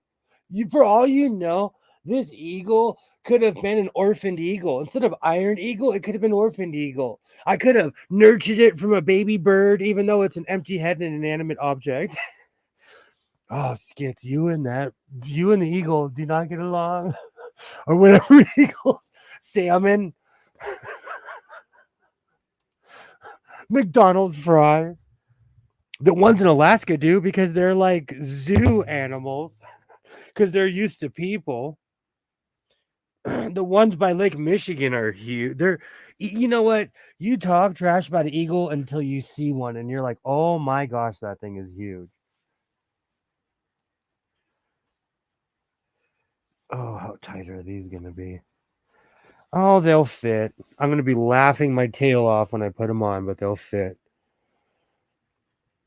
I think Skits met the eagle in Chicago a few years back and he's still secretly smitten. I think so. Or back in the day they met at an Eagles concert. Is that it? You're just a big Lebowski fan, so you hate the effing Eagles, huh? Oh, good times, good times.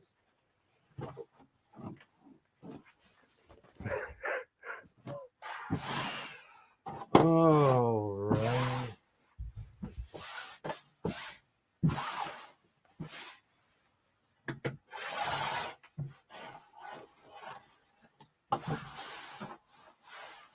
All right, so I'm going to make the other leg.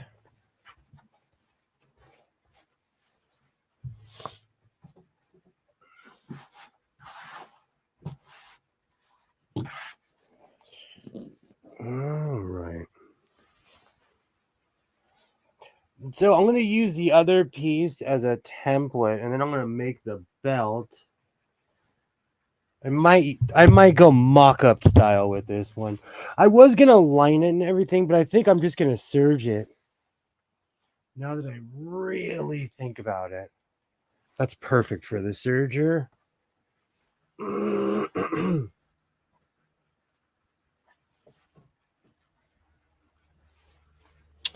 All right, I got to pay attention on this one because this is red on red.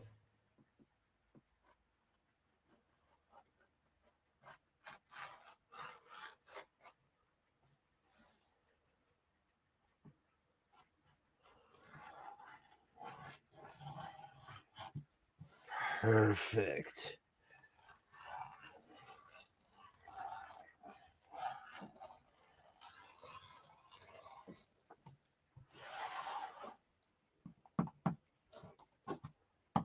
Oh.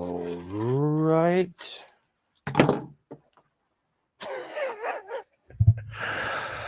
I want to sit down for a second. I think I've been running around all day.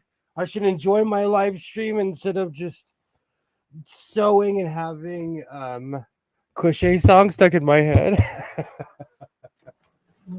Oh, I still have half a box of See's candy sitting here as well. I haven't picked through all of them yet.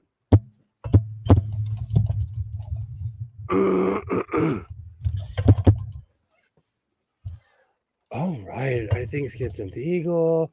No, but that hat looks great. Thank you. Thank you. It was in Phoenix. I mean, I don't know what you're talking. Did-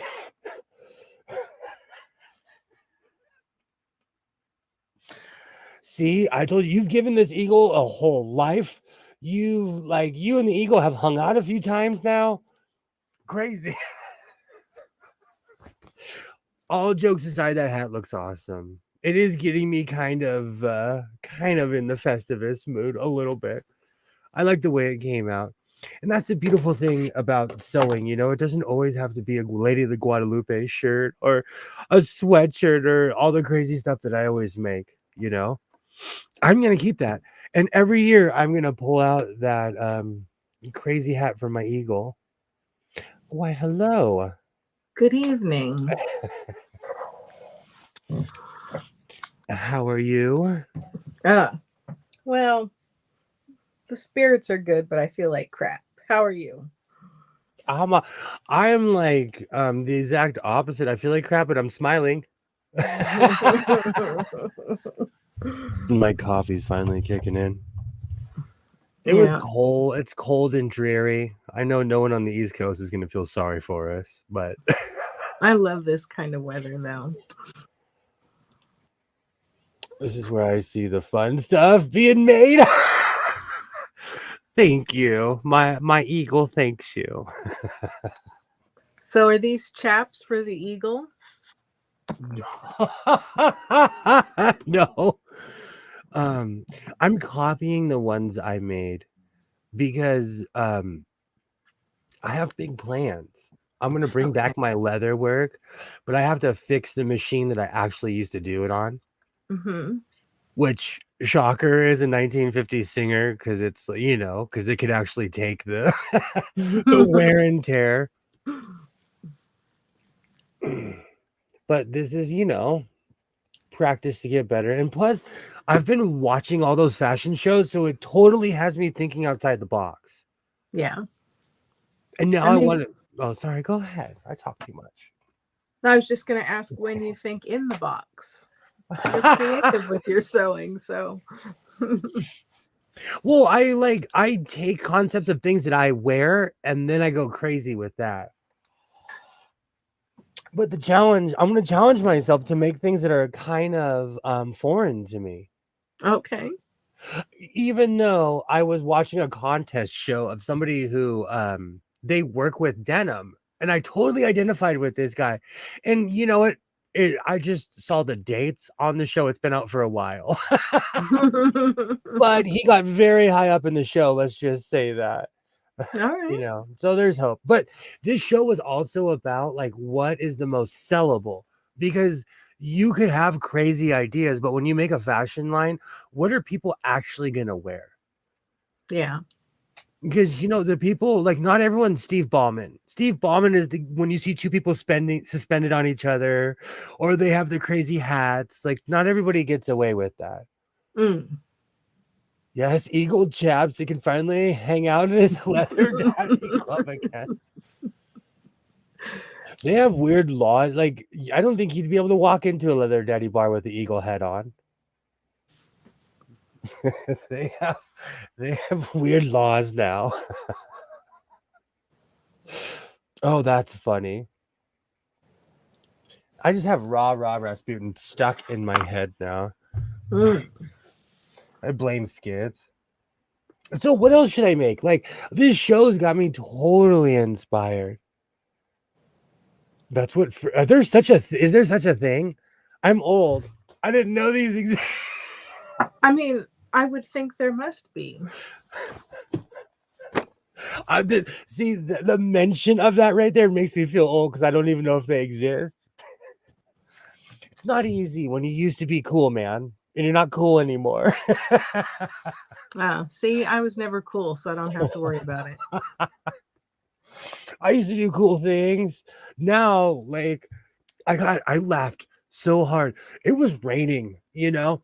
I'm driving the speed limit. People were passing me, giving me dirty looks, and I'm like, I'm old now. I guess I've accepted my lot in life.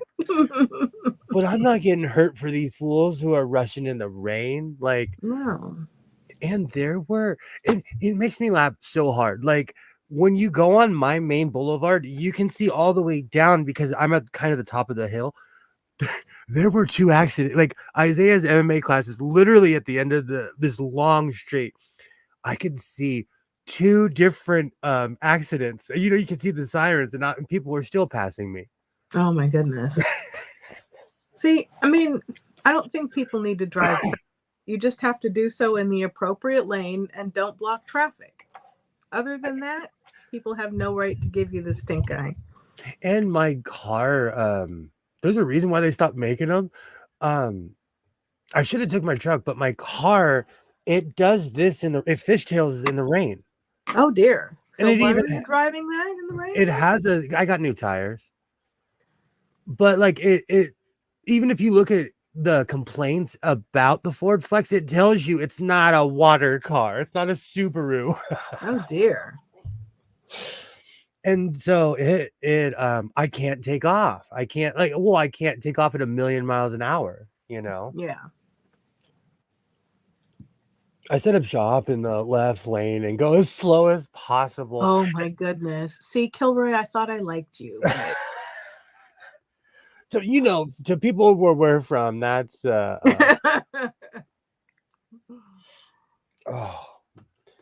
you're kind of robotic. On your new touch and so. All right. Be right back. I do the same things in a lot of ways. I talk about it all the time. I was in a major car accident, so it really changed the way I drive. And so I don't have a desire to get anywhere super fast. And if it's that important, drive slow, you know. And if it's that important, leave the house early, as I should say. I swear that camera angle, it was created by someone with nefarious purposes. Oh, before I forget, it's the final.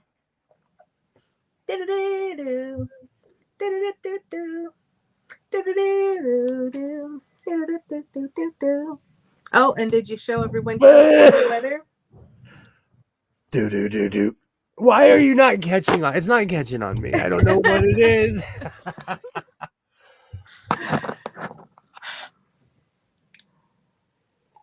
You are right, though. I'm impatient. Maybe it's not identifying. You have to be closer to you. I think you have to be closer to you.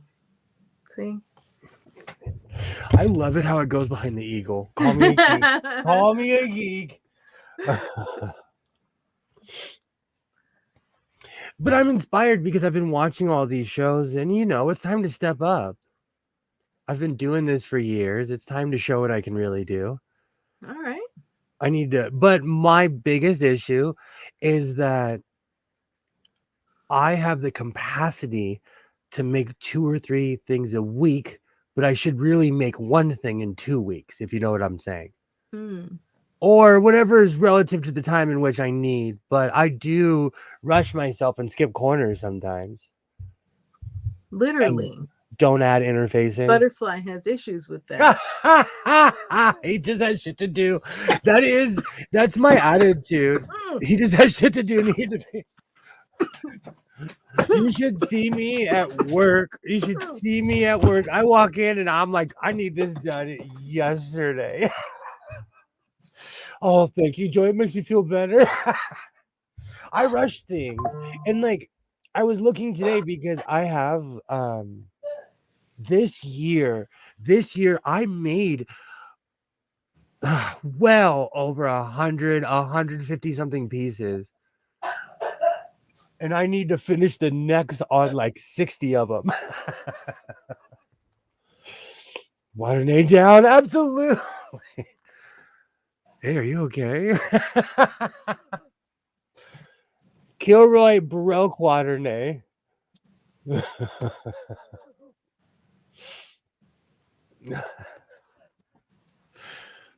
She'll be okay. Our resident co-host will be right back after this moment. You okay? So when you're drinking stuff, do the liquids go down the pipe that goes to the stomach or the one that goes to the lungs? Because I'm not sure anymore, apparently.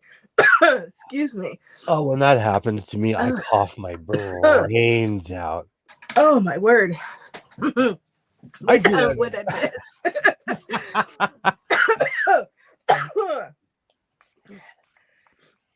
Oh man.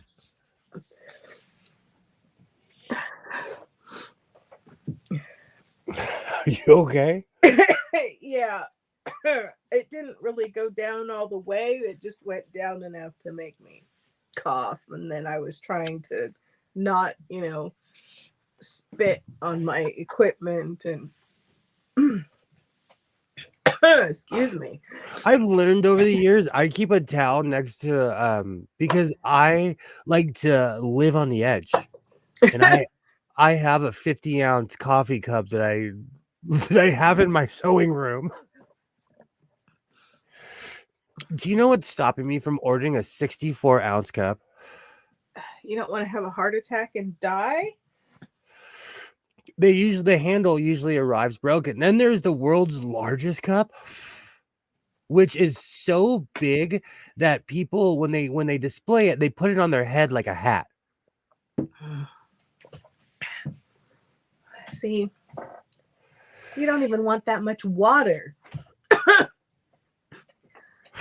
Well, contrary to popular belief, I drink as much water as I do coffee. Because my job requires that you drink large amounts of water, or you will just be a parched. You'll be in the corner tired all the time. Especially when it's hot.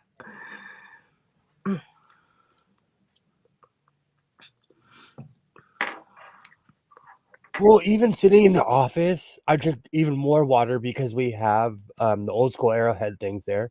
Oh, nice. It's supposed to go to your lungs so you absorb it by osmosis. Ah, see, I tried to abort mid-sip, and that's what caused problems. There's a hand trowel one in Mercantville, Ontario for sale. Holds 4 pots of coffee. I'm so mad. A while ago, I had the chance to buy one at my dollar store. I don't know what I was thinking. I walked past it. And then it's the thrift store, dollar store thing. If you see it, buy it there. And just for the record, I'm putting these things on. Merry Christmas. See, that's not a coffee cup. That's a coffee cup shaped planter. But this is okay. The reason I was shopping bigger is because when I did the dimensions of the 50 ounce, this is a 50-ounce cup. And I apparently need 64 ounces or more. I was looking up 70-ounce cups, but they all are just, if you look on Amazon, it's just like, okay, you've graduated to Big Bubba.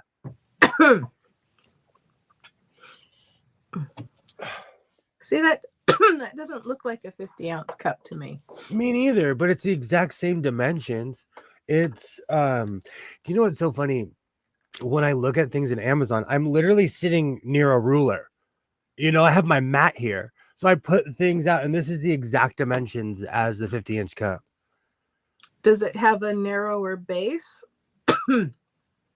That's a really good question. I don't know. I want a freakishly large coffee cup, and it's not happening. It's going to happen in 2024.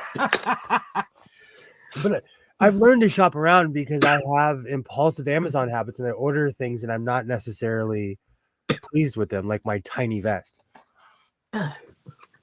which is now, Sorry, what? No. I am the last person to ever judge anyone coughing. I smoke on stream. There's no judgment here whatsoever, ever. Catching up with the comments. Thank you for your concern, everybody. Just buy a water barrel like you see in work trucks and fill it with coffee. If we're going that old school, I want the big Gatorade ones like they had on the old school work trucks. The only place you'd see those are on in the NFL and welders. Those big orange Gatorade tubs. Don't they make one that's like this big that has a little spigot on it? So it's kind of the same thing, but it's more like for like a couple people rather than a whole football team.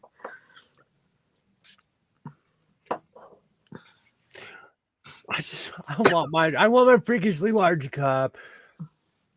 And I'm shocked on how hard it is to buy a giant cup. There's like a whole school. There's like a whole school of what to do, what not to do when buying a giant cup. I went on Amazon and I was like, they were like, stop. There's whole YouTube videos about it. Like, and it's true because there was this one guy, he was like, okay, so you want a big cup. And he was talking about his size relative to the cup. And he grabbed something like this and it didn't look that big. And then he's like, I'm 6'5".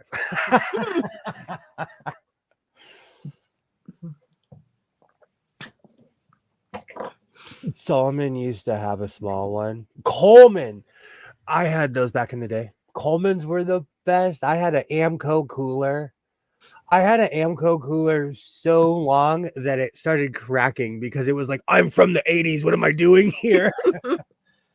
And at my mom's house, because she was so hooked on this place, she has the old Pizza Hut coolers, the round ones. And you're roboting again, but I think it's just, we're just going to have to accept it. Yeah. I don't understand. I mean, I'm not charging. It doesn't feel hot. I don't know. Oh, hello. There you are. I haven't had the wherewithal to call the ISP and raise heck. Excuse my language. You are so polite. You have literally seen me go, Karen, where my eyes turned like my eyes got black like Damien and Omen. You saw me get full Karen on Spectrum. You need to let them know that they are ripping you off. Drives me crazy. You can buy 5-gallon Igloo ones on Amazon for $32 right now. Or a 2-gallon one for $17. I know I'm being a baby about it, but I want the coffee cup is what I want. You're completely stuck, but it looks like you're reaching for us. What? I haven't reached for the screen and oh there my word. I'm gonna give it another try. Okay. I'll be right back. I guess the glasses do kind of help. It's weird that I can clearly see everything with my glasses on.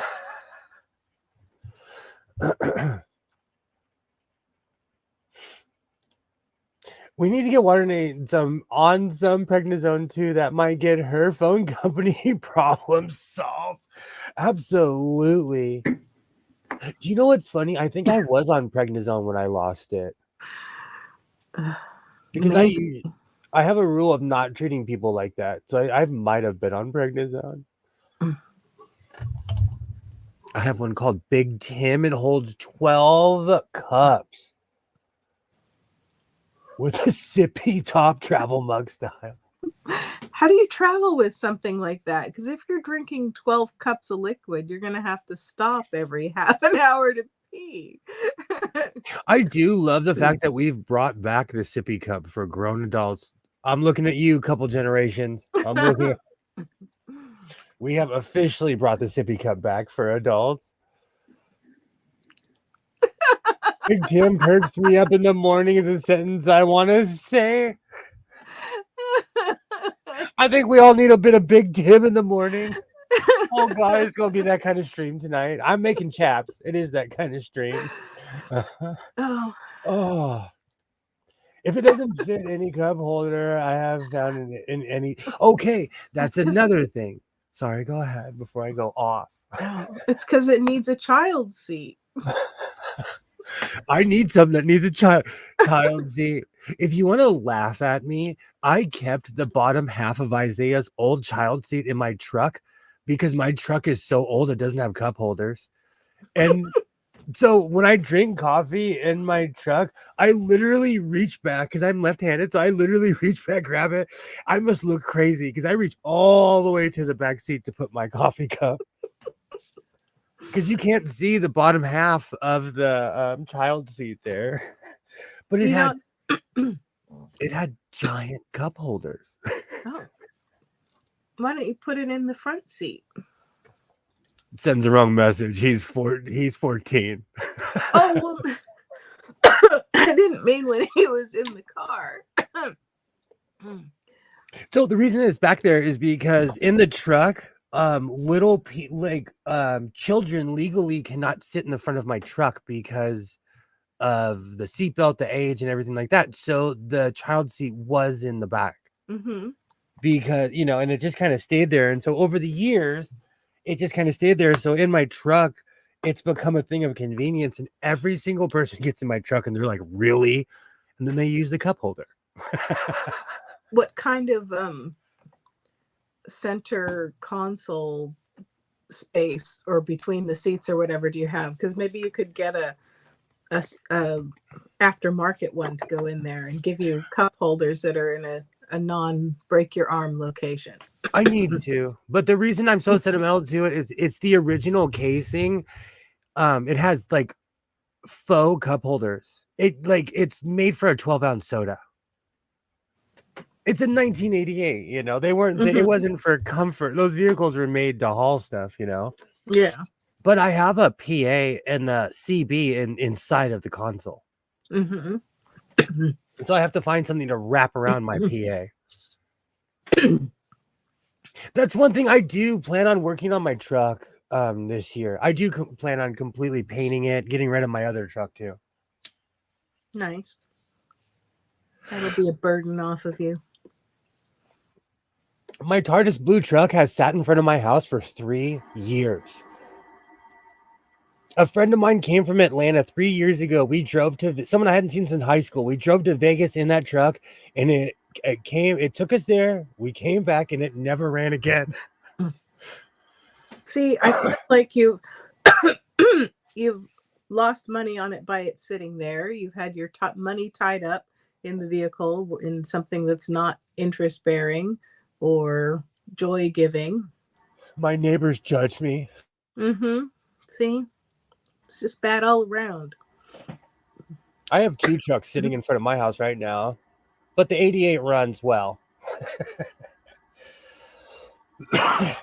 Oh, I like that the screw-on cup holders for boats. I like that idea. That's not a bad idea. I probably have something like that because when I got rid of my trailer, I took all the cool stuff out of my trailer. I was like, they can't have this. I got this in Carlsbad. I got that in Seattle. I was like taking all kinds of stuff off my trailer. What do they screw onto? Or where do they screw in? I have clamp ones. I have all kinds of crazy stuff, but in my 88, it's so old that those cell phone holders that are supposed to go in vents. So I put one in. I thought I was in the future because the front of my truck is huge. I'm driving. I have my cell phone and I'm driving. I hit a bump and my phone fell on the floor because the vents were so old. The weight just took even the truck was like, "Are you kidding me? I'm old. All this new technology, like my truck is so old. I found the sunglasses sunshade in there, like a legitimate one, like a real one from the 80s."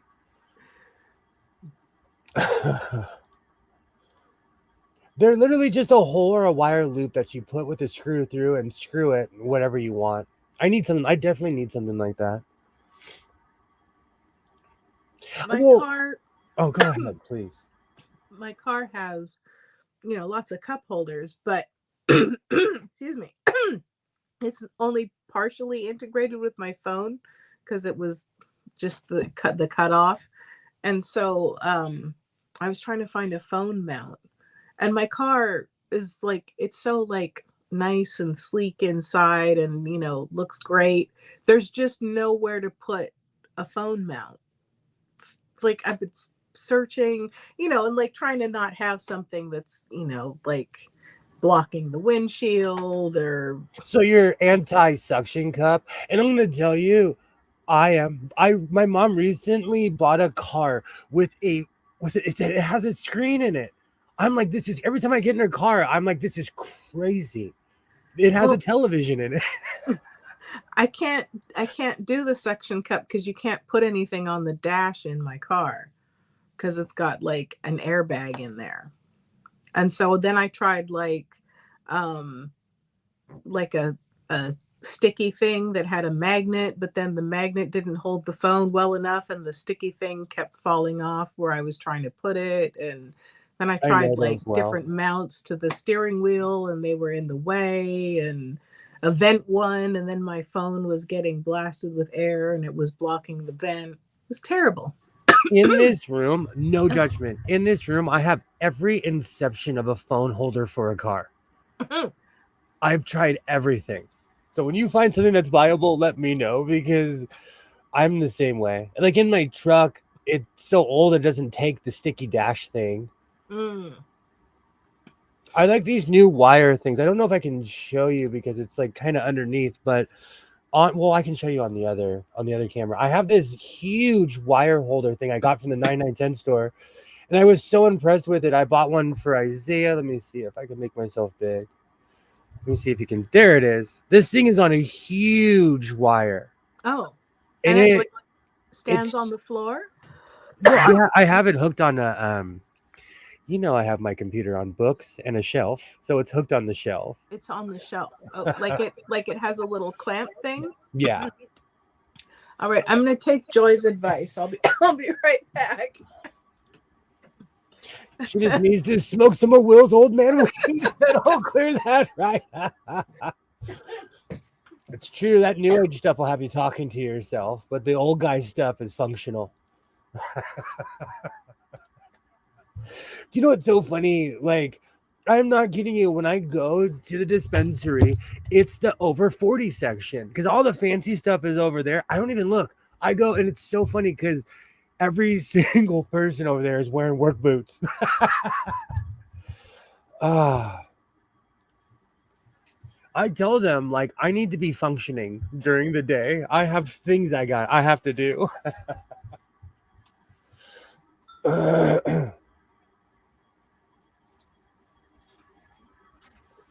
Oh man, you know what? It is a big hectic with the MMA class, but that's the life of a parent,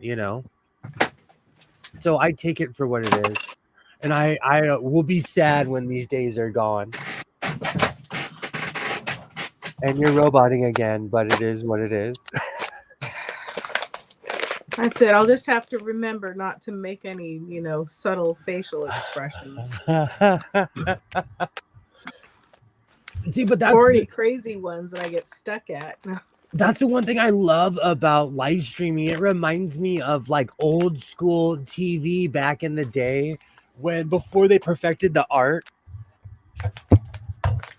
Do you remember like back when you were watching the news, someone would walk by and be like, F you, and they would actually catch it because that was before the delay or, like I watch a lot of sporting events. People would say crazy stuff on the lives. Now you just look super happy. Oh, dear, back's headroom. Is it that bad? Well, you're stuck on a smile. Oh, okay. Well, on your new Dungeon Zone.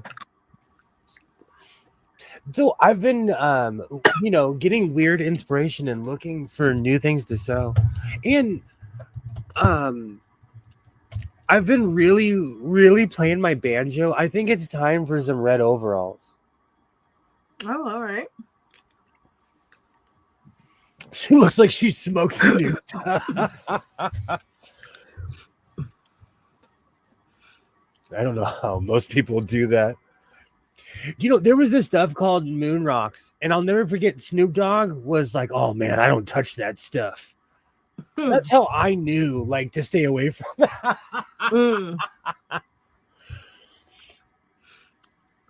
And I tried it, and yes, you should stay away from it.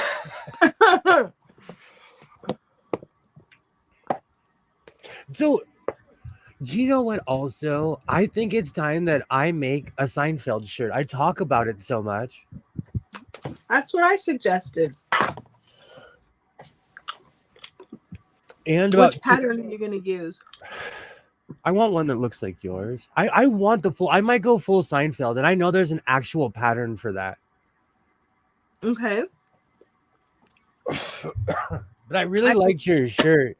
Your shirt really inspired me. Snoop looks like his own stuff from his own growing business. He recently stopped smoking weed, and he put this thing on Twitter where he's like, "At this moment in time, I would like you to respect me and my family's privacy." I was shocked when I found out his age. I was shocked. That Remind me how old he is. I need to turn up my A word because I don't know why it's so quiet.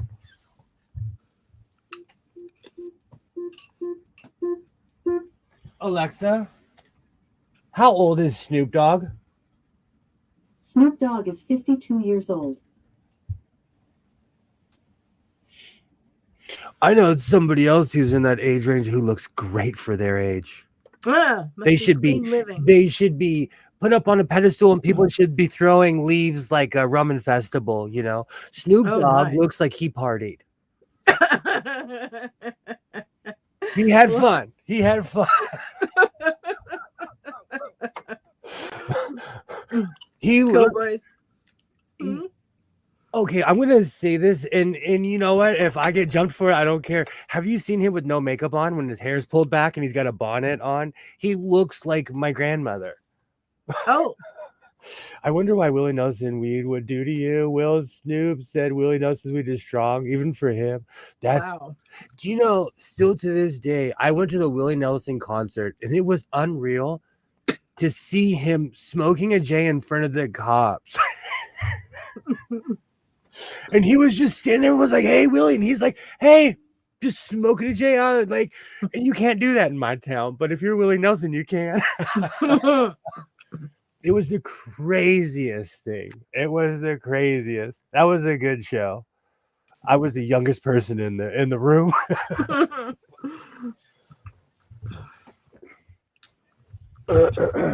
So how old did you think Snoop is? Older or younger?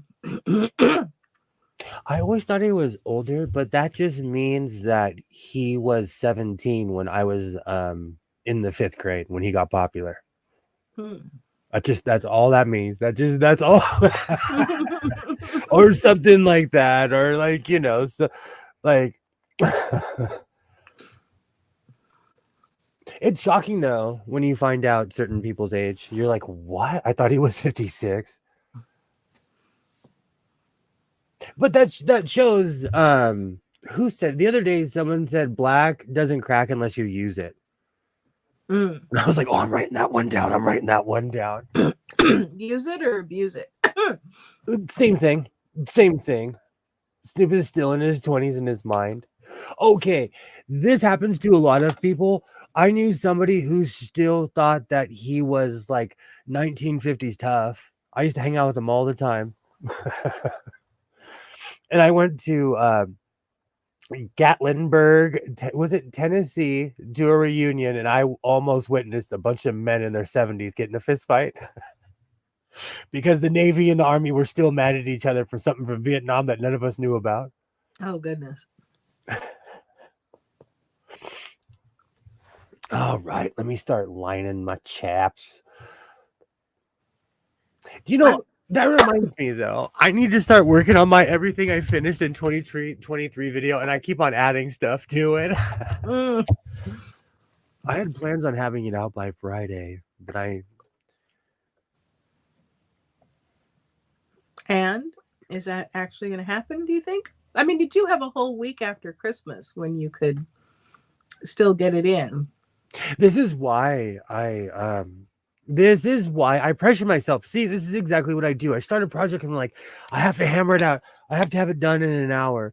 And not everything needs to be done in an hour, you know? Because I just don't want to make like Spencer's novelty items for the rest of my life. Oh, I miss that place. I bought some crazy stuff from there. You can't line your tabs. This isn't OnlyFans. I'm seriously gonna open an OnlyFans and I'm gonna read Zoe for Dummies with fully clothed, just to see what happens. Would I be like the number one not seller? I mean, I suppose you could like put on a bedroom voice or something. I like calling my chocolatey voice. See, there you go. All those people who said he could read the phone book and I'd subscribe can join your OnlyFans when you read sewing manuals. I actually watched somebody go off in a live stream about that today, about how people promise things and then when you actually do them, they're not there. And it's actually kind of true. I don't think you can read Sewing for Dummies, though. You have to find something that's out of copyright. I'm so glad you said that. Okay. Then what about Riverside Shakespeare? Mm-hmm. What about Chemistry, Molecules, Matter, and Change? Or you could read like antique sewing manuals. What about anything over 70 years, I think. The Practice of Social Research? You know, whatever strikes your fancy. Those are all from 1999 and 2000. I don't think. Like I said, college textbooks were hundreds of bucks back then. Never threw them away. Still right here. They're still all right here.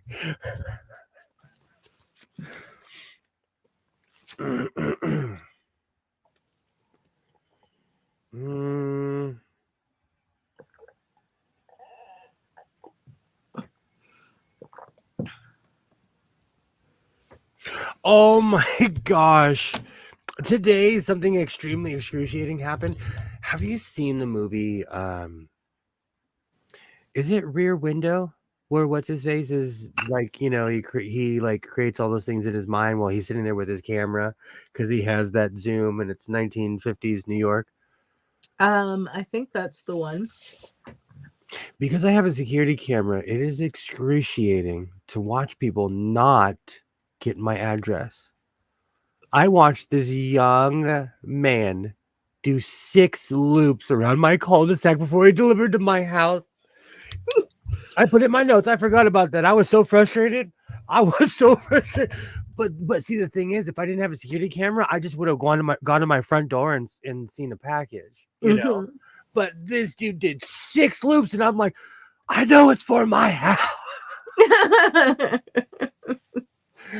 It says it's on the way. Oh, it was hard to watch. I lost it. This young man did 6 loops around my neighborhood to the point where I wrote it down. Have you considered making your own vests? Like not just the creative patches and things, but like the vests themselves. Let me move this table and I'll show you. Uh-oh. Okay, don't break the mirror. That would be terrible.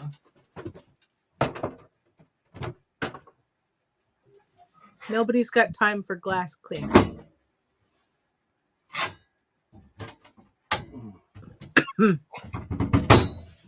I know, and I'm crazy because I take them out of the frames too. But that one's still in the frame.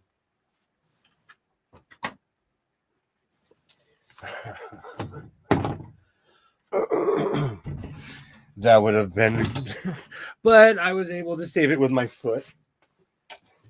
Well done. Oh.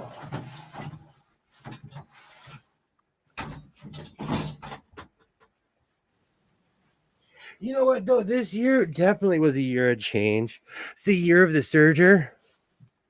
Yes, you've been liking that.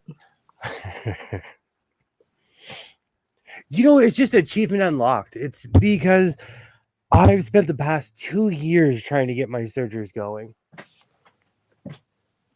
That deserves confetti. Oh wait, this one's confetti. Got it. Here we go.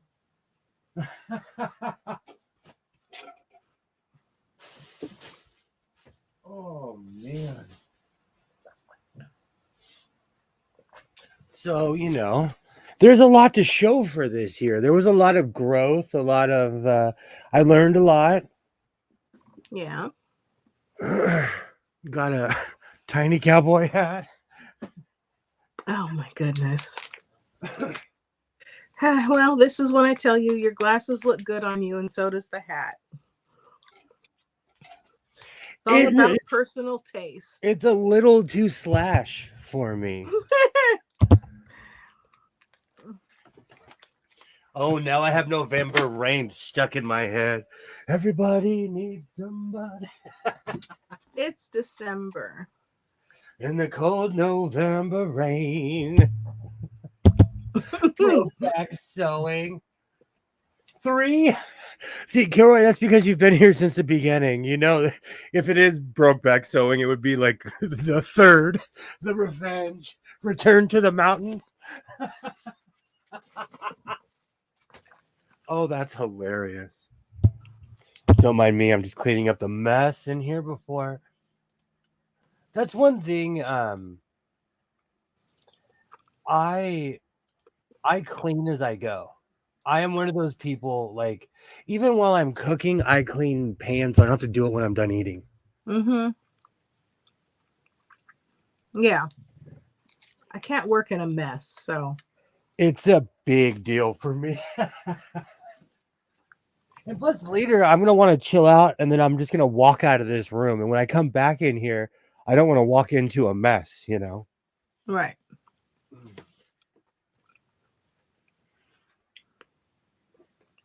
You look like you are concentrating on something important. Well, I'm having a little square of chocolate, so I don't know. Maybe it's that. Chocolate is important. I think I almost have all my Amazon packages. I have to check. So Christmas is going to be awesome if you're 14 years old and you live in my house. Nice. I just bought some stuff today.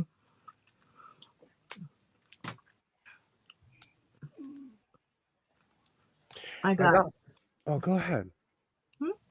Oh, go ahead.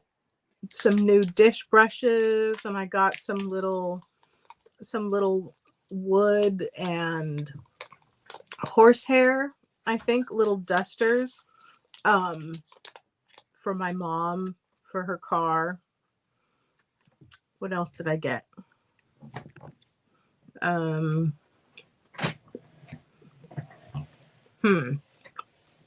Some stuff. Oh, like a silk undershirt, like a kind of like a long sleeve t-shirt, but silk for warmth, because she likes layers and she doesn't like, you know, like big heavy sweaters and stuff like that. So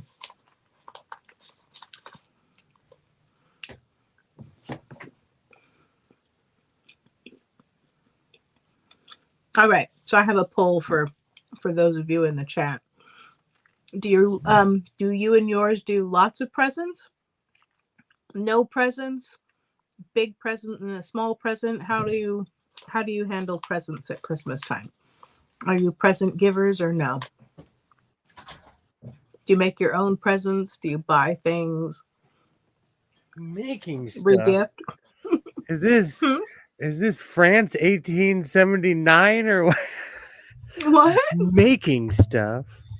I'm just giving you a hard time.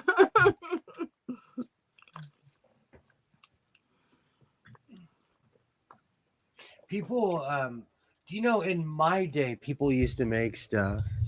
And I still have these wooden trucks I made Isaiah when he was a little kid.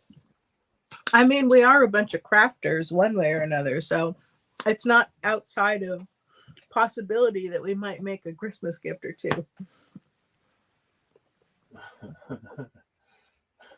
Years gone by, I was gifting many per child.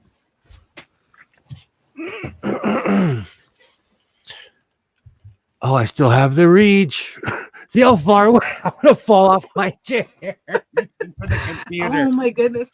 My grandmother did that when I was in like middle school.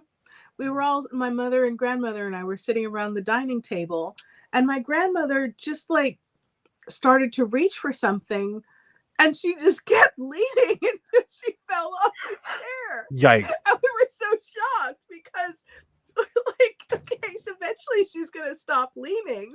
But no, she just ended up on the floor. Oh wow. See, if you had laughed at my grandma, she would have got up and slapped everybody. We were so surprised. Oh, that's hilarious. This year I don't know what I'm gonna do. Sometimes like sometimes I used to make cards for people, all kinds of stuff. Mm-hmm. I was laughing because I miss the days when I was dead broke. No one expected anything from me. Now they're back in the day, they were like, oh, we don't expect anything from you. Now they're like, we expect a Christmas gift and a big one and not just a gift card. Goodness. I come from demanding people. Well, Joy says she used to make gifts and made men velour shirts one year. So, you could make everyone something snazzy in denim. That's not a bad idea. I do have that mouthy uncle that asked me if I'm done playing dress up. Oh, goodness. Then you tell people this is handcrafted. Do you know how much they sell for?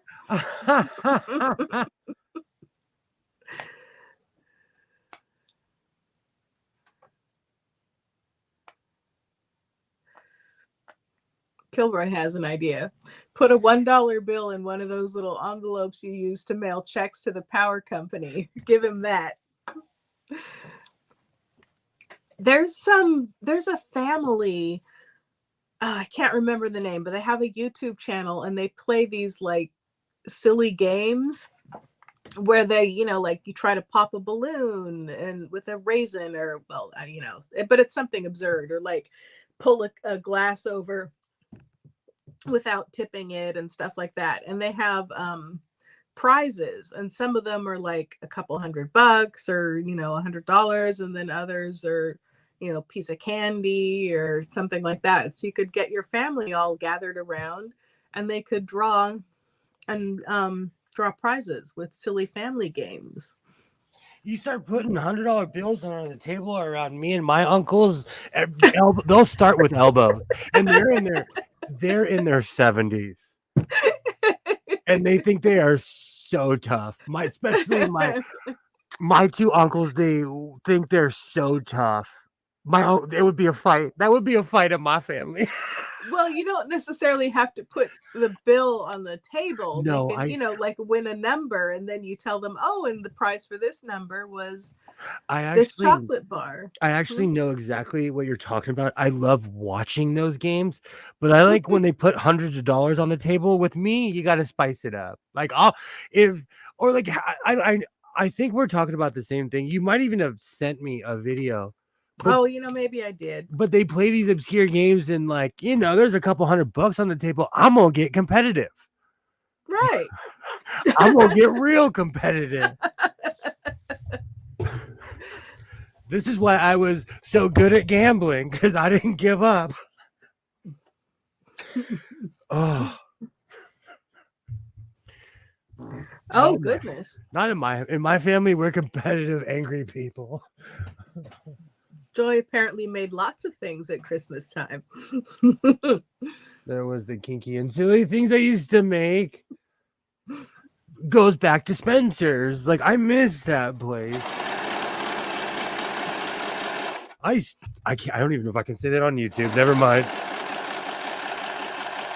I used to like the Nature Company. That was a cool store. The Nature Company. Mm-hmm. See, are we gonna start talking about malls? Because if we start talking about malls, I might start crying. I just have to warn you. I was a mall rat, and like I used to have hair, and Isaiah wears a Nike headband, and it brings me back when in 1994 when I had zits and a Nike headband, and I thought I was so cool. No. Rolling around like a little menace. I was trying to be like Rasheed Wallace, who's a basketball player. It brought me back when he came out with his headband on. I was like, oh, it brought me back. Oh, that's hilarious. All right, so let's see if all of this was for naught. On your new touch and so. Oh, that's perfect. Oh, that's gonna be perfect. I can do the rocket. Santa was a cowboy. It's got the size and everything. Oh, I'm that's sure that's a country song. what's that? Santa was a cowboy. It must be a country song. Now I have Grandma Got Ran Over by a Reindeer stuck in my head. Thank you. Grandma got ran over by a reindeer. Anyone who's had a crummy job in the late 90s or early 2000s has heard that song. Oh, Kilroy's throwing down the fighting words. the only thing you're doing on the court is sweeping it. I refer got you to help. Muggsy. Do you know what's Alexa? How tall was Muggsy Bogues? Muggsy Bogues was 5 feet 3 inches tall. Whoa. And there's that other player too, who's like 5'4" or something. But I can't remember their name at all. There was also this guy named Nate Robinson. He was my height. He looked like he was tiny on the court, but he was really cocky. So a lot of people did like he was just arrogant. Mm. But I guess when you're in a land of giants like that, you almost have to be. Mm. A leg onesie. Well, they have to be tight. That's the mistake I made on my last chaps. Is they're kind of like I was gonna put elastic on it if they weren't tight. But instead, I've been eating ho-hos and riding my exercise bike, so my legs have grown. Is that the bulking up regimen? No, that's just my unhealthy eating habits. All right, so now I have to sit and think about this because I have to make the belt piece. Do you want to just do loops and run your regular belt through it?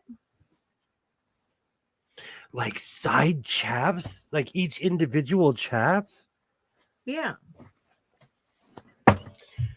Oh, now I really have to put my engineer hat on for that one. Maybe, but I like the belt look. It looks more naughty. Mm. I like the belt look. I want to look like I'm in Genuine's video. God, I'm so old. Ride it, my pony.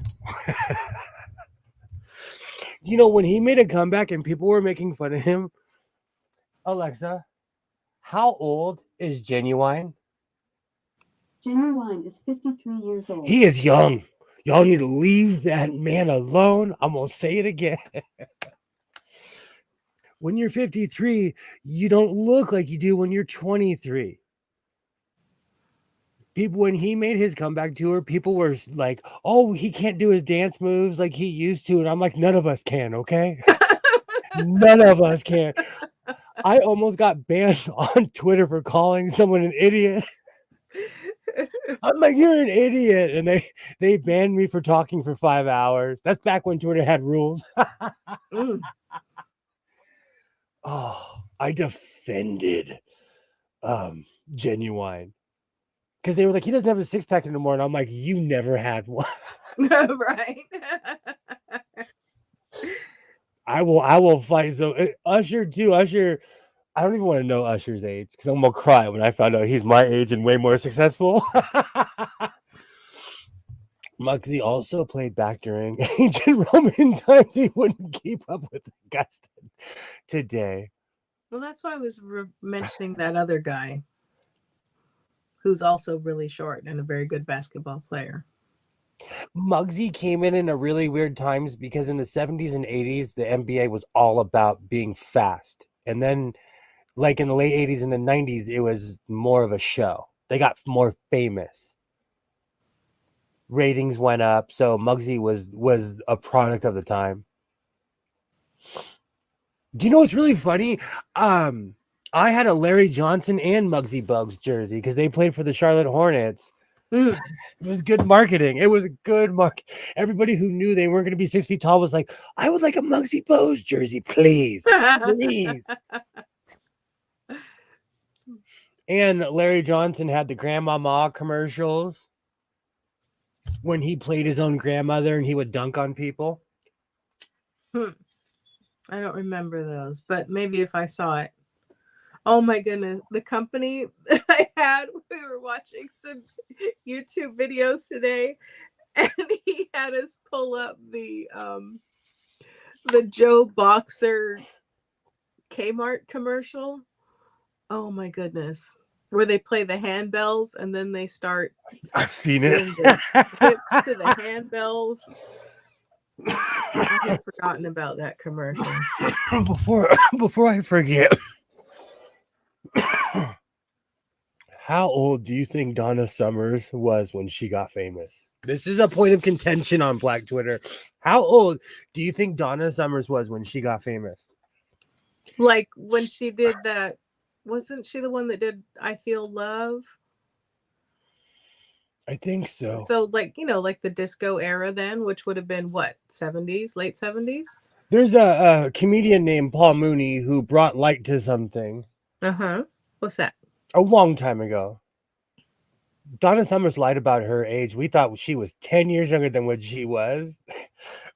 Because when she passed away, people were like, how old is she? Like, Donna Summers lived for a long... You see, she was like older than 39 when she got famous. Huh. So when people found out her real age, they were like, what? Because they always thought of The Last Dance. And she was,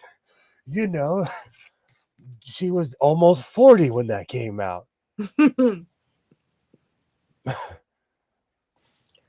Donna Summers was born in 1948. She died young. There's a lot, like there was this huge, see, again, people think that she lied about her.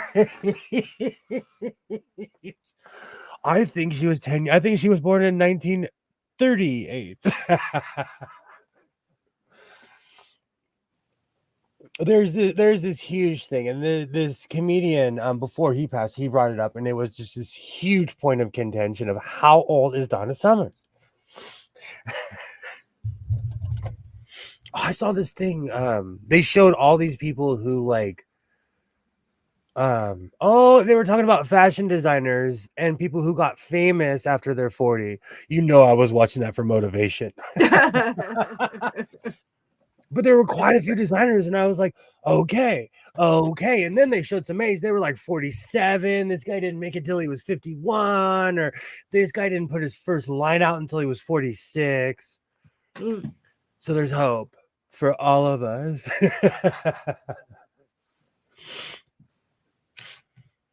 Now I have Donna Summers just blaring in my... I joke because no one gets my joke when I say I went to 5 proms. Sorry. Went right past. When I have been this height since I was 12 or 13, and a friend of mine, someone I'm still friends with, took me to prom with her when I was in junior high. Ah. And then I went to one my freshman year. From every year I went to prom, basically. It's because I'm really good at dancing. And so now when I think of prom, I think of Donna Summers. I think of the prom songs, because they were playing more social. They'd play like, "Oh, Mickey, you're so fine." They'd only play the hits at prom. Okay. So there are certain songs that remind me of the prom era. That song was not a hit when you were at prom age. I That know, song but was a hit when I was prom age. they were still playing it in my day. Good, and see, that's the thing about music today. Good music never goes out of style ever. You can admit you kept failing woodshop. Do you know what's so funny? In this room, I have stuff I built in metal shop in junior high. I have ashtrays that I built my dad, and I have toolboxes that I built in wood shop when we had functioning electives back in my day. Fully functioning. And I mean, we had a metal shop where you could be 13 years old and walk up to an oxyacetylene torch and turn that thing on and not even know how it works. See, now that's just bad classroom management. Oh yeah. I actually live near the guy who was the metal teacher, and he's got to be in his 80s by now, but he's a real life Marlboro man. And I think he was then back then. Like I still see him smoking cigarettes in his car. Oh, we were taught like actual skills back in the day. I had a photography class that taught us how to make our own cameras, pinhole camera. I could make you a pinhole camera right now. All right. I've told you 1,000 times about my junior high that taught us line dancing. Get me in a country bar. Put on achy breaky heart. I'll make friends. Shuffle, shuffle, shimmy, shimmy. I'm there. I am there. Oh, those are the good old days. Even in my high school, we had an a whole automotive section. If the shop teacher doesn't have a pint bottle of whiskey in his desk, is he really a shop teacher? No joke. I knew people like that. There's one teacher now that I had in junior high that would be in jail by today's standards. He would be under the jail. But we thought he was cool, but he was just like hanging out with kids, I guess. He smoked, and it was weird to hang out with someone who smoked, And he was a grown man. He was like my age now. Sounds dangerous to smoke in a working shop. He was, I almost said his name. He was crazy. It was a different time though. In your day, didn't almost everyone smoke cigarettes? And I'm saying this is more of a observational thing, and I know everyone did not, but yeah, when I was a kid, it was a lot of smoke because there was, also like there were smoking sections in restaurants and smoking sections on the airplane, and as though the smoke would stay in the one spot. It was awful. Because smoking in the mall, it was just, it was so bad. So bad. I grew up in that world because everyone around me as a child smoked. So I grew up in that same world just 10 years later, People's houses would smell and it was awful. Cars. I know someone that sold their condo for more money than it was worth, but they had to take off a considerable amount because they had smoked inside of that house for over 25 years. Yeah. I mean, to some extent, you can like clean and wash the floor, but you gotta like change the carpets. You have to repaint everything, and it's still like, yeah, it makes white walls yellow, and it's you awful. don't even notice it, and you don't even notice it. My one dream is to find a bowling alley you can still smoke in Vegas.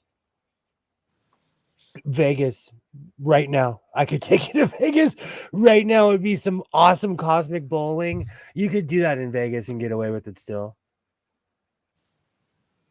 Did you know, Polished and Assembled, that in the state of California, I've told you this, you can still legally smoke in bars, inside the bar, but you have to walk up to every single person in the bar and ask them if it's okay. Mm. And it's on the books. Look it up. It's a weird law. Hmm. At least that's what they used to get away with in Hollywood 20 years ago. Not when I went. Everyone would have to go outside to smoke. I lived where Sunset met Hollywood. Oh Mhm. gosh, this was 25 years ago.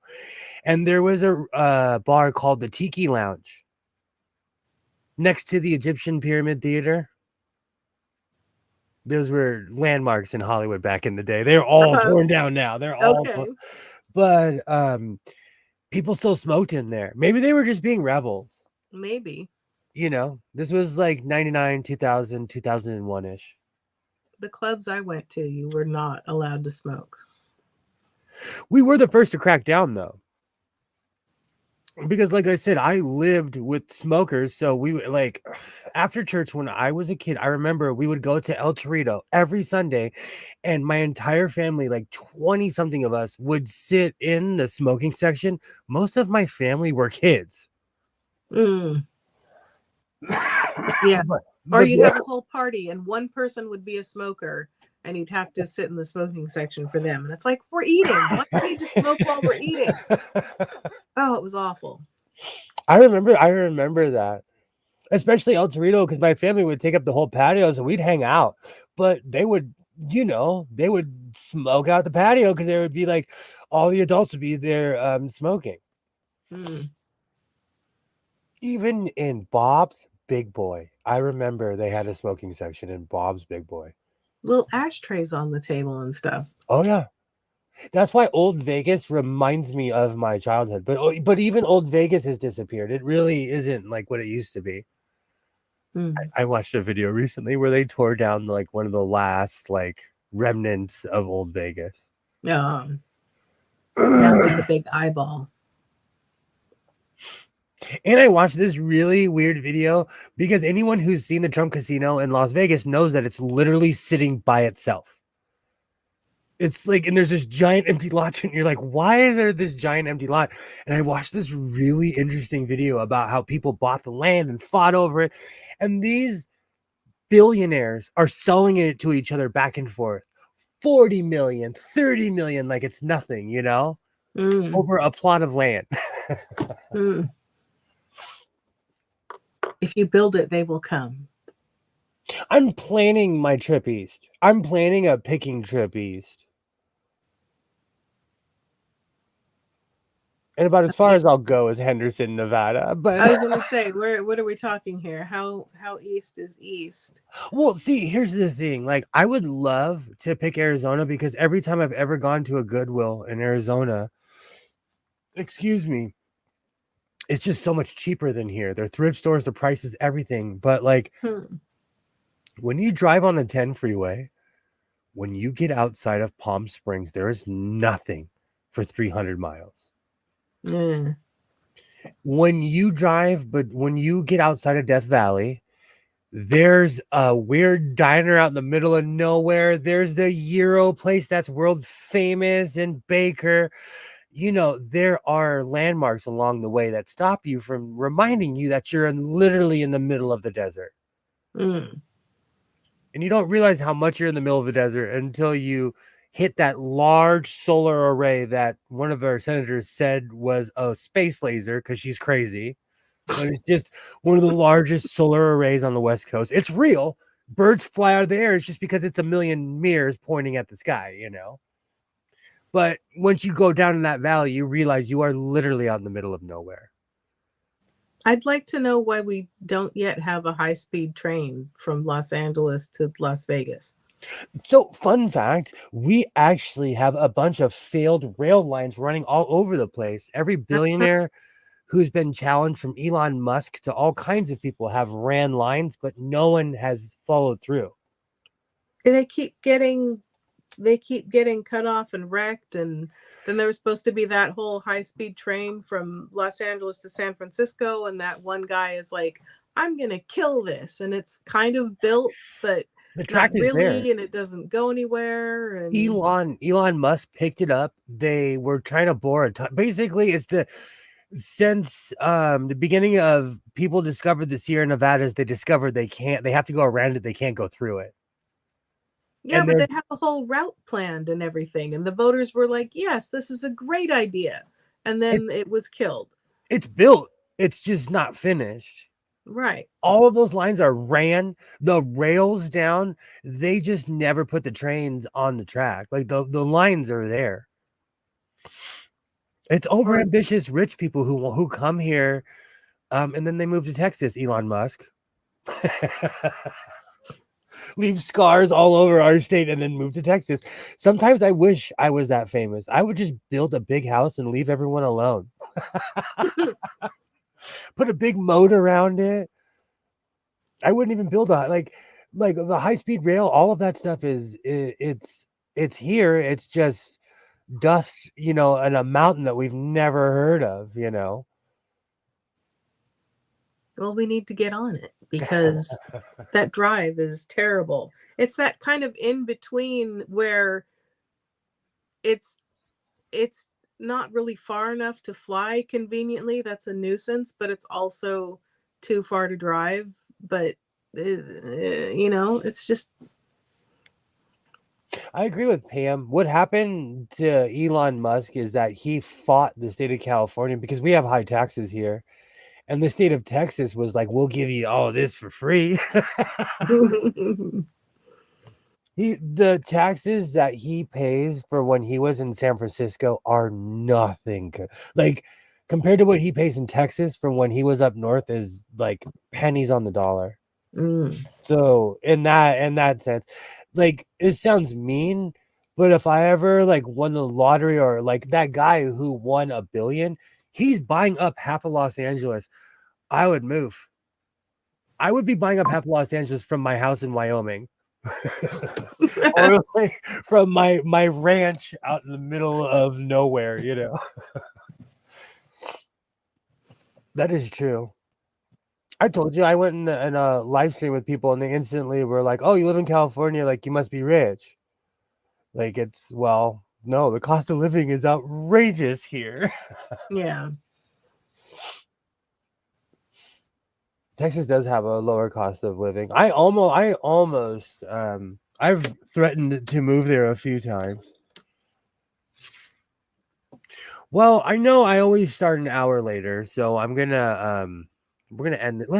Like we always say, let's end this on something positive. All right. No, because we've had chills and spills, and I'm gonna finish my chaps off stream. Then I'll probably have another one of those like late night with sewing. No, but we've had a great time tonight, so I think we should, close the fridge while the Jello's jiggling and the milk is still cold. I'm quoting Chick Hearn for all those old school Lakers fans. Oh, okay. Back in the day when the Lakers were up by like 20, 25, when Magic, when the B team was playing, Chick Hearn would be like, well, the Jello's jiggling, the milk is still good, and it's time to close the fridge. Back when we had announcers, consistent announcers. So, do you have anything you'd like to show? No, nothing today. I know, Kilroy, you're here. Yeah, missed you, Kilroy. All right, let me. I'm gonna go to the can. We can go a little bit longer if you can. If you want to, we'll go just a little bit longer. On your new touch and so. Well, while they run off, I'll show them my snazzy new book. I got Letters from Father Christmas the Christmas letters that Tolkien wrote to his kids back in the day. Hey, Sydney, how have you been? I haven't seen you in a while. So he did all these wonderful illustrations. And in this edition, oh man, if I'm roboting, you probably can't see. Sorry, I'll do my best. But he would handwrite all these letters and put illustrations and puzzles. And in this edition, they also have a translation. Oops, it's on this side of his of the text in case you can't read his handwriting or something like that. But look at that. Isn't that stunning?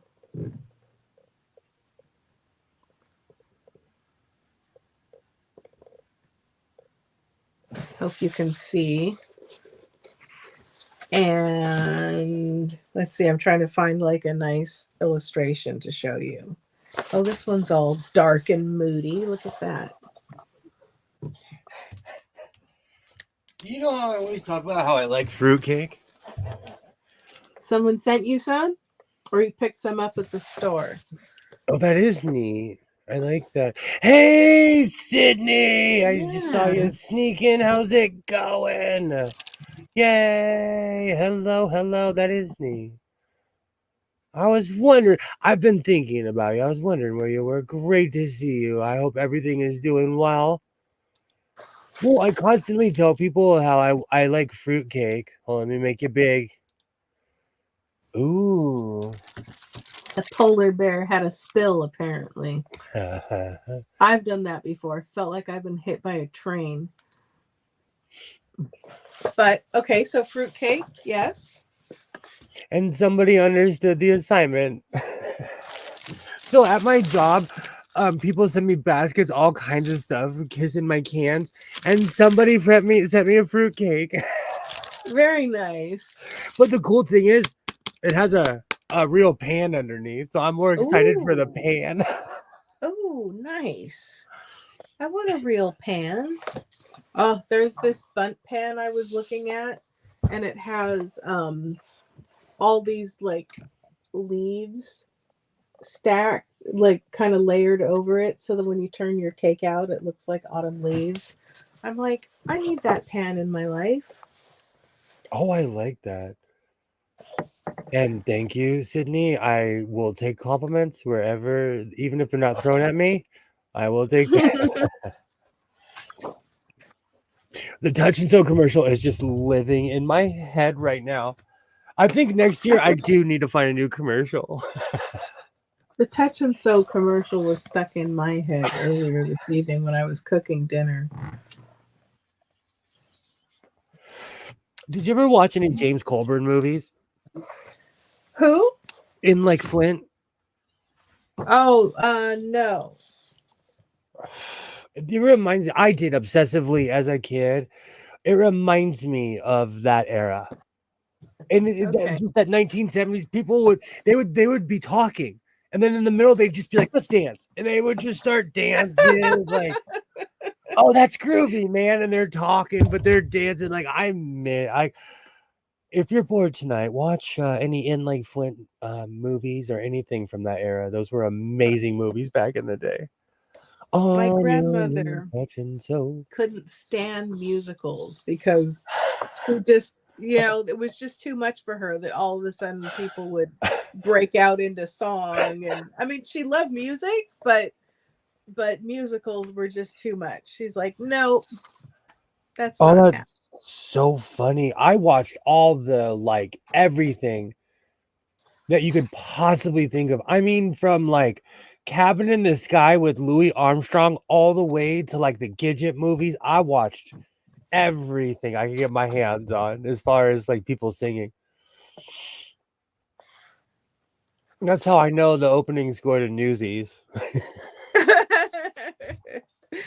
I've never seen Newsies. What? How? I don't know how that happened. What? I've gone to the Pantages to see the Newsies. Wow. That would be On fun. your new chop and sew. I've seen the producers with Matthew Broderick when they were on this side of town. And I saw Wicked. But do you know what I've never seen that people are like, what? Can you guess? Cats, Phantom of the Opera. I actually knew someone that worked on both. So no. I've never seen the Book of Mormon. Me neither. My neighbor who moved was so overtaken by, he saw it at least 20 times and he would play it on loudspeakers. I'm not What? kidding you, outside his house. No, the whole Yes. neighborhood does not need to hear his choice of music. So because of his obsession, and it sounded, the first time I heard it, because I was like on the side of my house, I'm like, I'll allow it. But after like day 4, I was like, I will never see the Book of Mormon. Yeah, he moved. And the new people are moved in. They're like quiet like church mice. So either that or they have good headphones. yeah. I heard Hamilton was good. I haven't seen Hamilton either. Have you seen Hamilton? No, I haven't. I haven't seen much of the modern stuff. Neither have I. When I knew someone that worked that was like an actual like worked for the production for Phantom of the Opera. So that whole era, I've seen anything that came through a theater from that era, from like like 89 on. Well, like 89 to like 97. And I still talk about it, and I know I'm not even part of that team anymore, but I saw Joseph in the Technicolor coat and Jesus Christ Superstar at the Crystal Cathedral, which is no longer the Crystal Cathedral, but those were both awesome. I mean, I don't think you have to be Christian to enjoy those just as musicals. Oh, that's funny, Alibaba. That's hilarious. We've gone the full gamut tonight. We went from MMA to musicals. I made the first leg of Chaps. Now I've got Grease in my head. Now I have Moving Out from Rent stuck in my head. Billy Joel. Great. I've seen Rent. Is Rent modern? Kind of.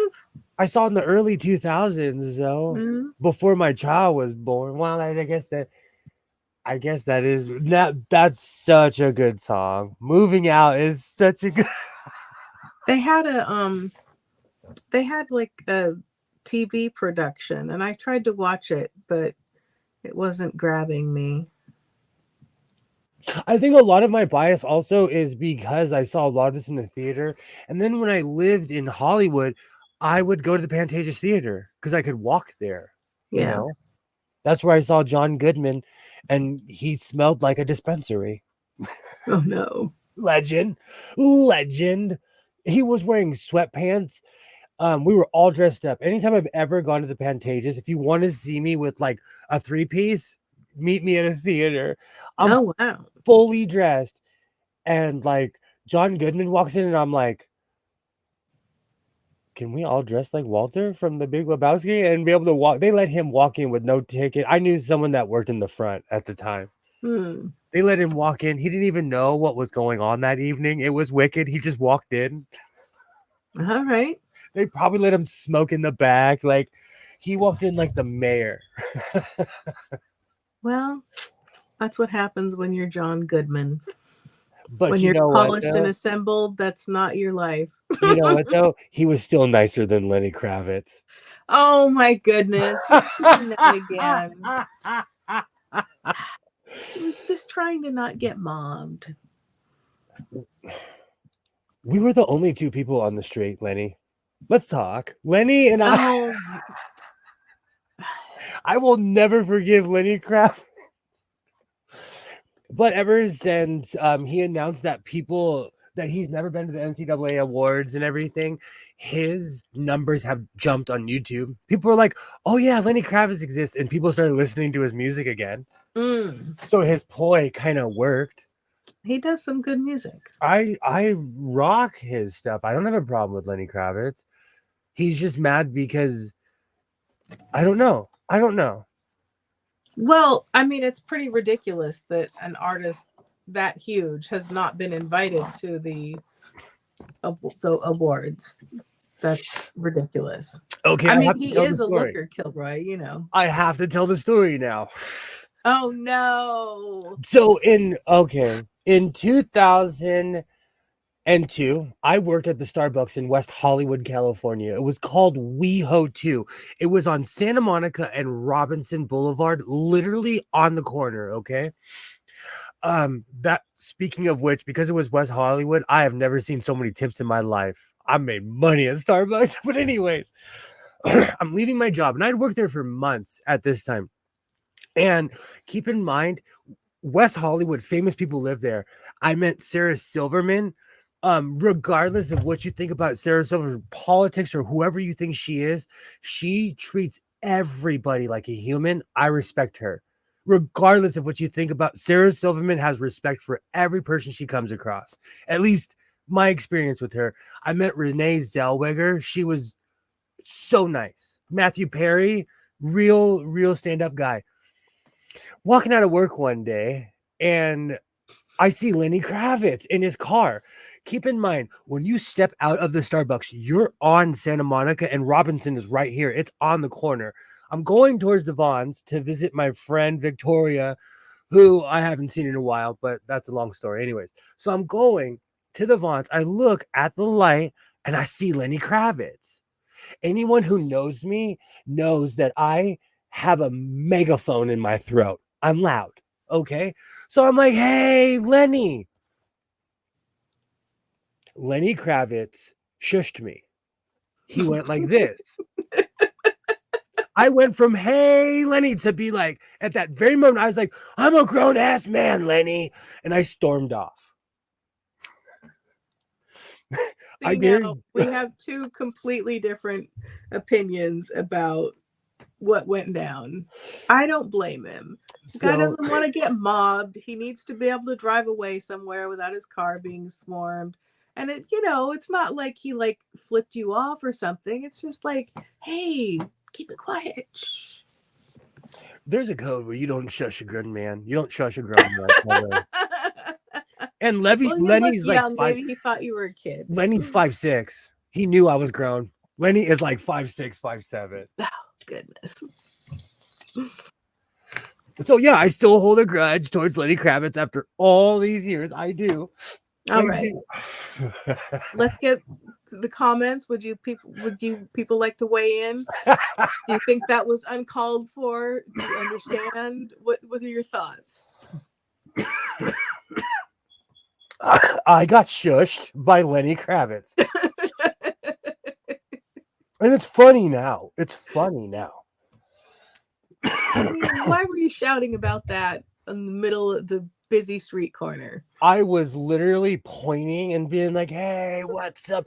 I had my smock in my arm. I was disorganized, you know.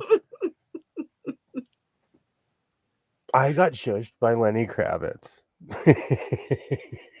It's going to be the name of my neck. That's going to be my live stream on Saturday. The guy who got shushed by Lenny Kravitz. I met Mark Cooper.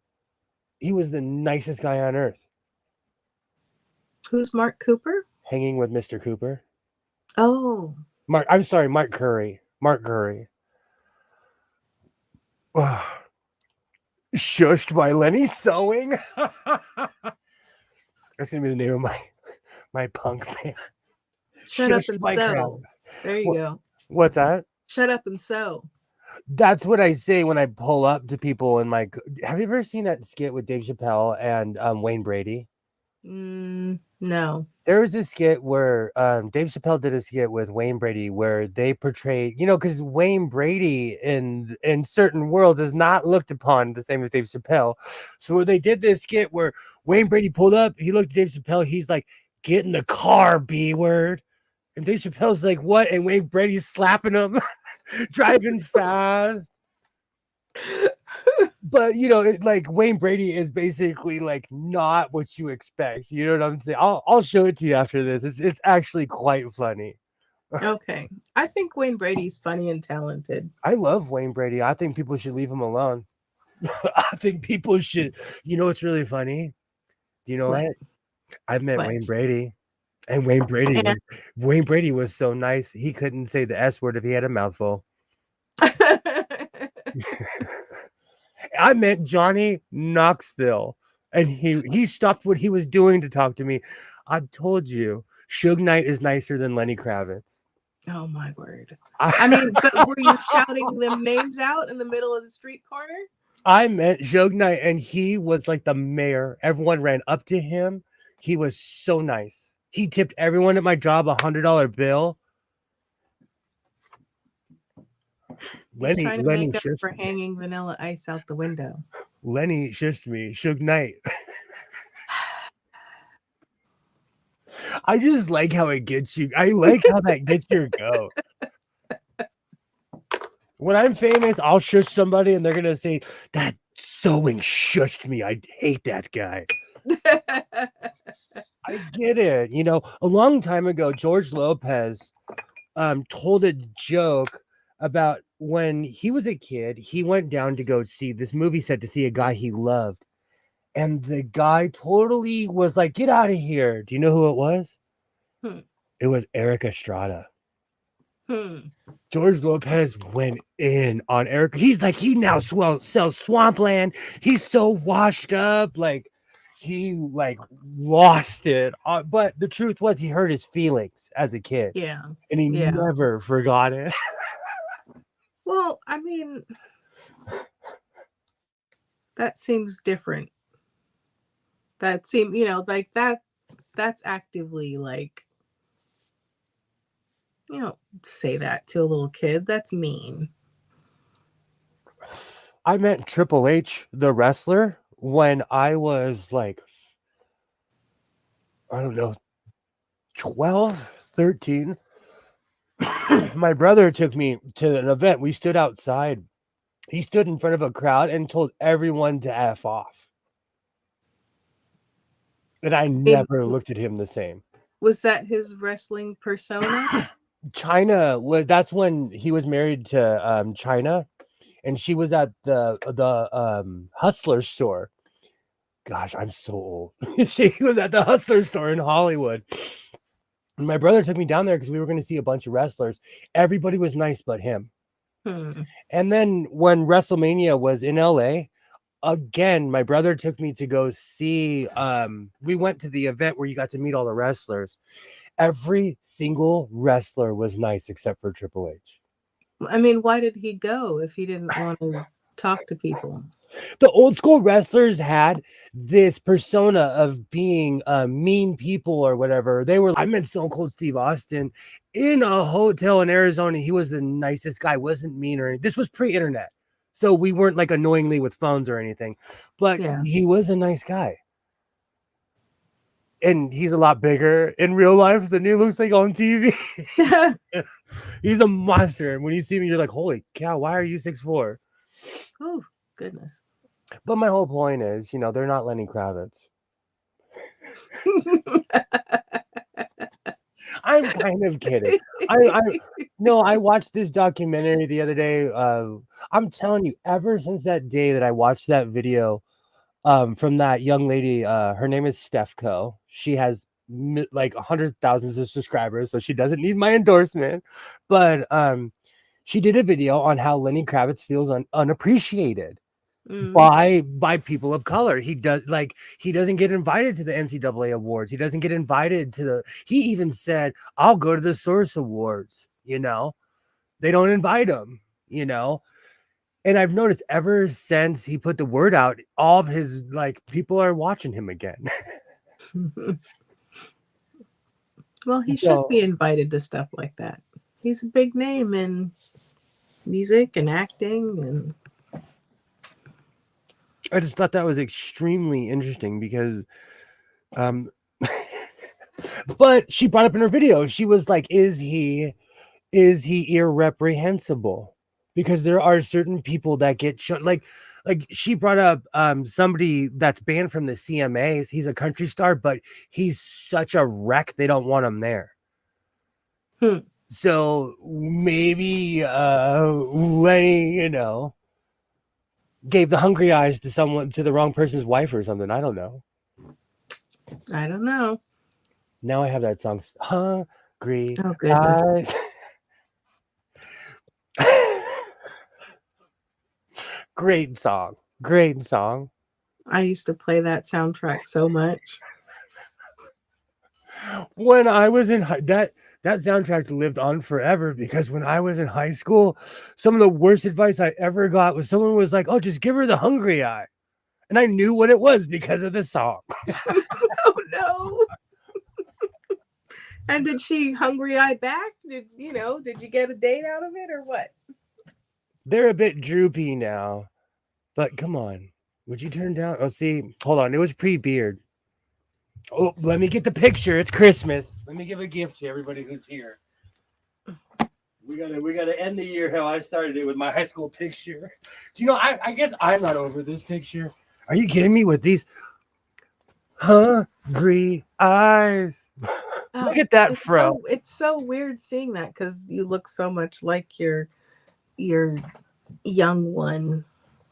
Yeah, that's how you know he's my doppelganger.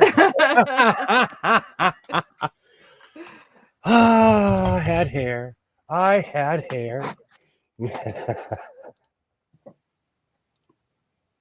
Shushed by Lenny. I can't believe I told the Lenny Kravitz story again. Yeah. Oh, wait, no. Hang on. Cancel. Sorry, I almost reported somebody. I'm just trying to scroll down. Okay. I do that all the time. Don't feel bad. I've almost timed people out. That's why you don't hear me clicking too much when I click, because if I double click, all kinds of stuff I don't know happens. I don't even know what happens. You kept the goofy eyes. No, Alibaba, you are loved here in the house of Zoe. No, and if they You're all report it, right. if you do get reported, it's just going to go to my phone. You know what? So I've seen people shamed for that. That is so awful. I saw this one YouTuber. She has hundreds of thousands of subscribers. I was watching her live stream, and somebody reported somebody else, and she's like, she called out the person's name, and I'm like, that is shameful. The definition of. Now I have hungry eyes stuck in my head. Hungry eyes. Do you know what's really funny? When I look at that picture, I do see my son. Yep. That is funny. I mean, if you sent your son back in time.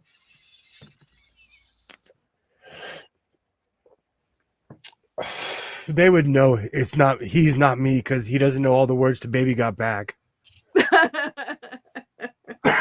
That was our code word back in the day. Like, all right, what's all the words to this song? What's all the words?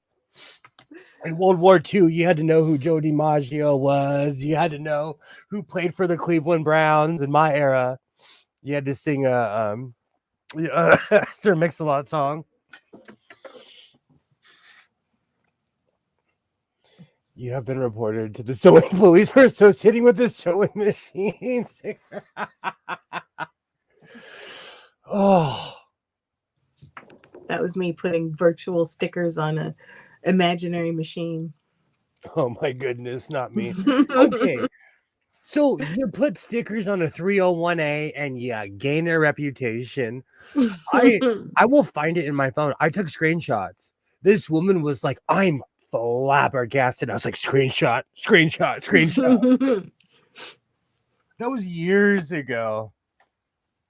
And it happened to me more than once, where I would post all my machines, because I'll overwhelm a group, because I have pictures of every inception of this room.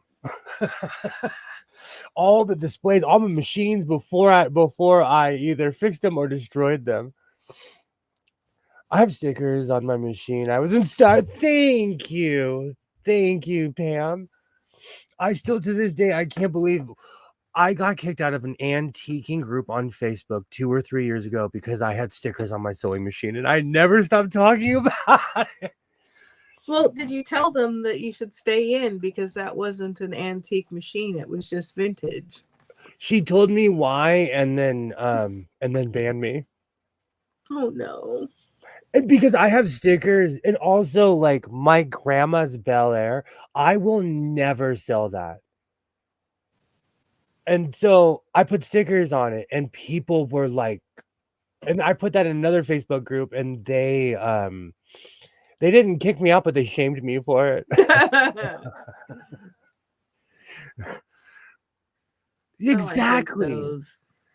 Especially like my 1970s, 80s, and 90s machines. They have I keep the stickers on from the repair companies that don't exist anymore. They should put those underneath. I don't know why they have to go sticking them on the front of the machine. You're very right. Certain machines I have I've come with some acetone and taken them off. It depends. Like there's this one, it's Aloha from Costa Mesa. I know they don't exist anymore, so I keep their tags. Yeah.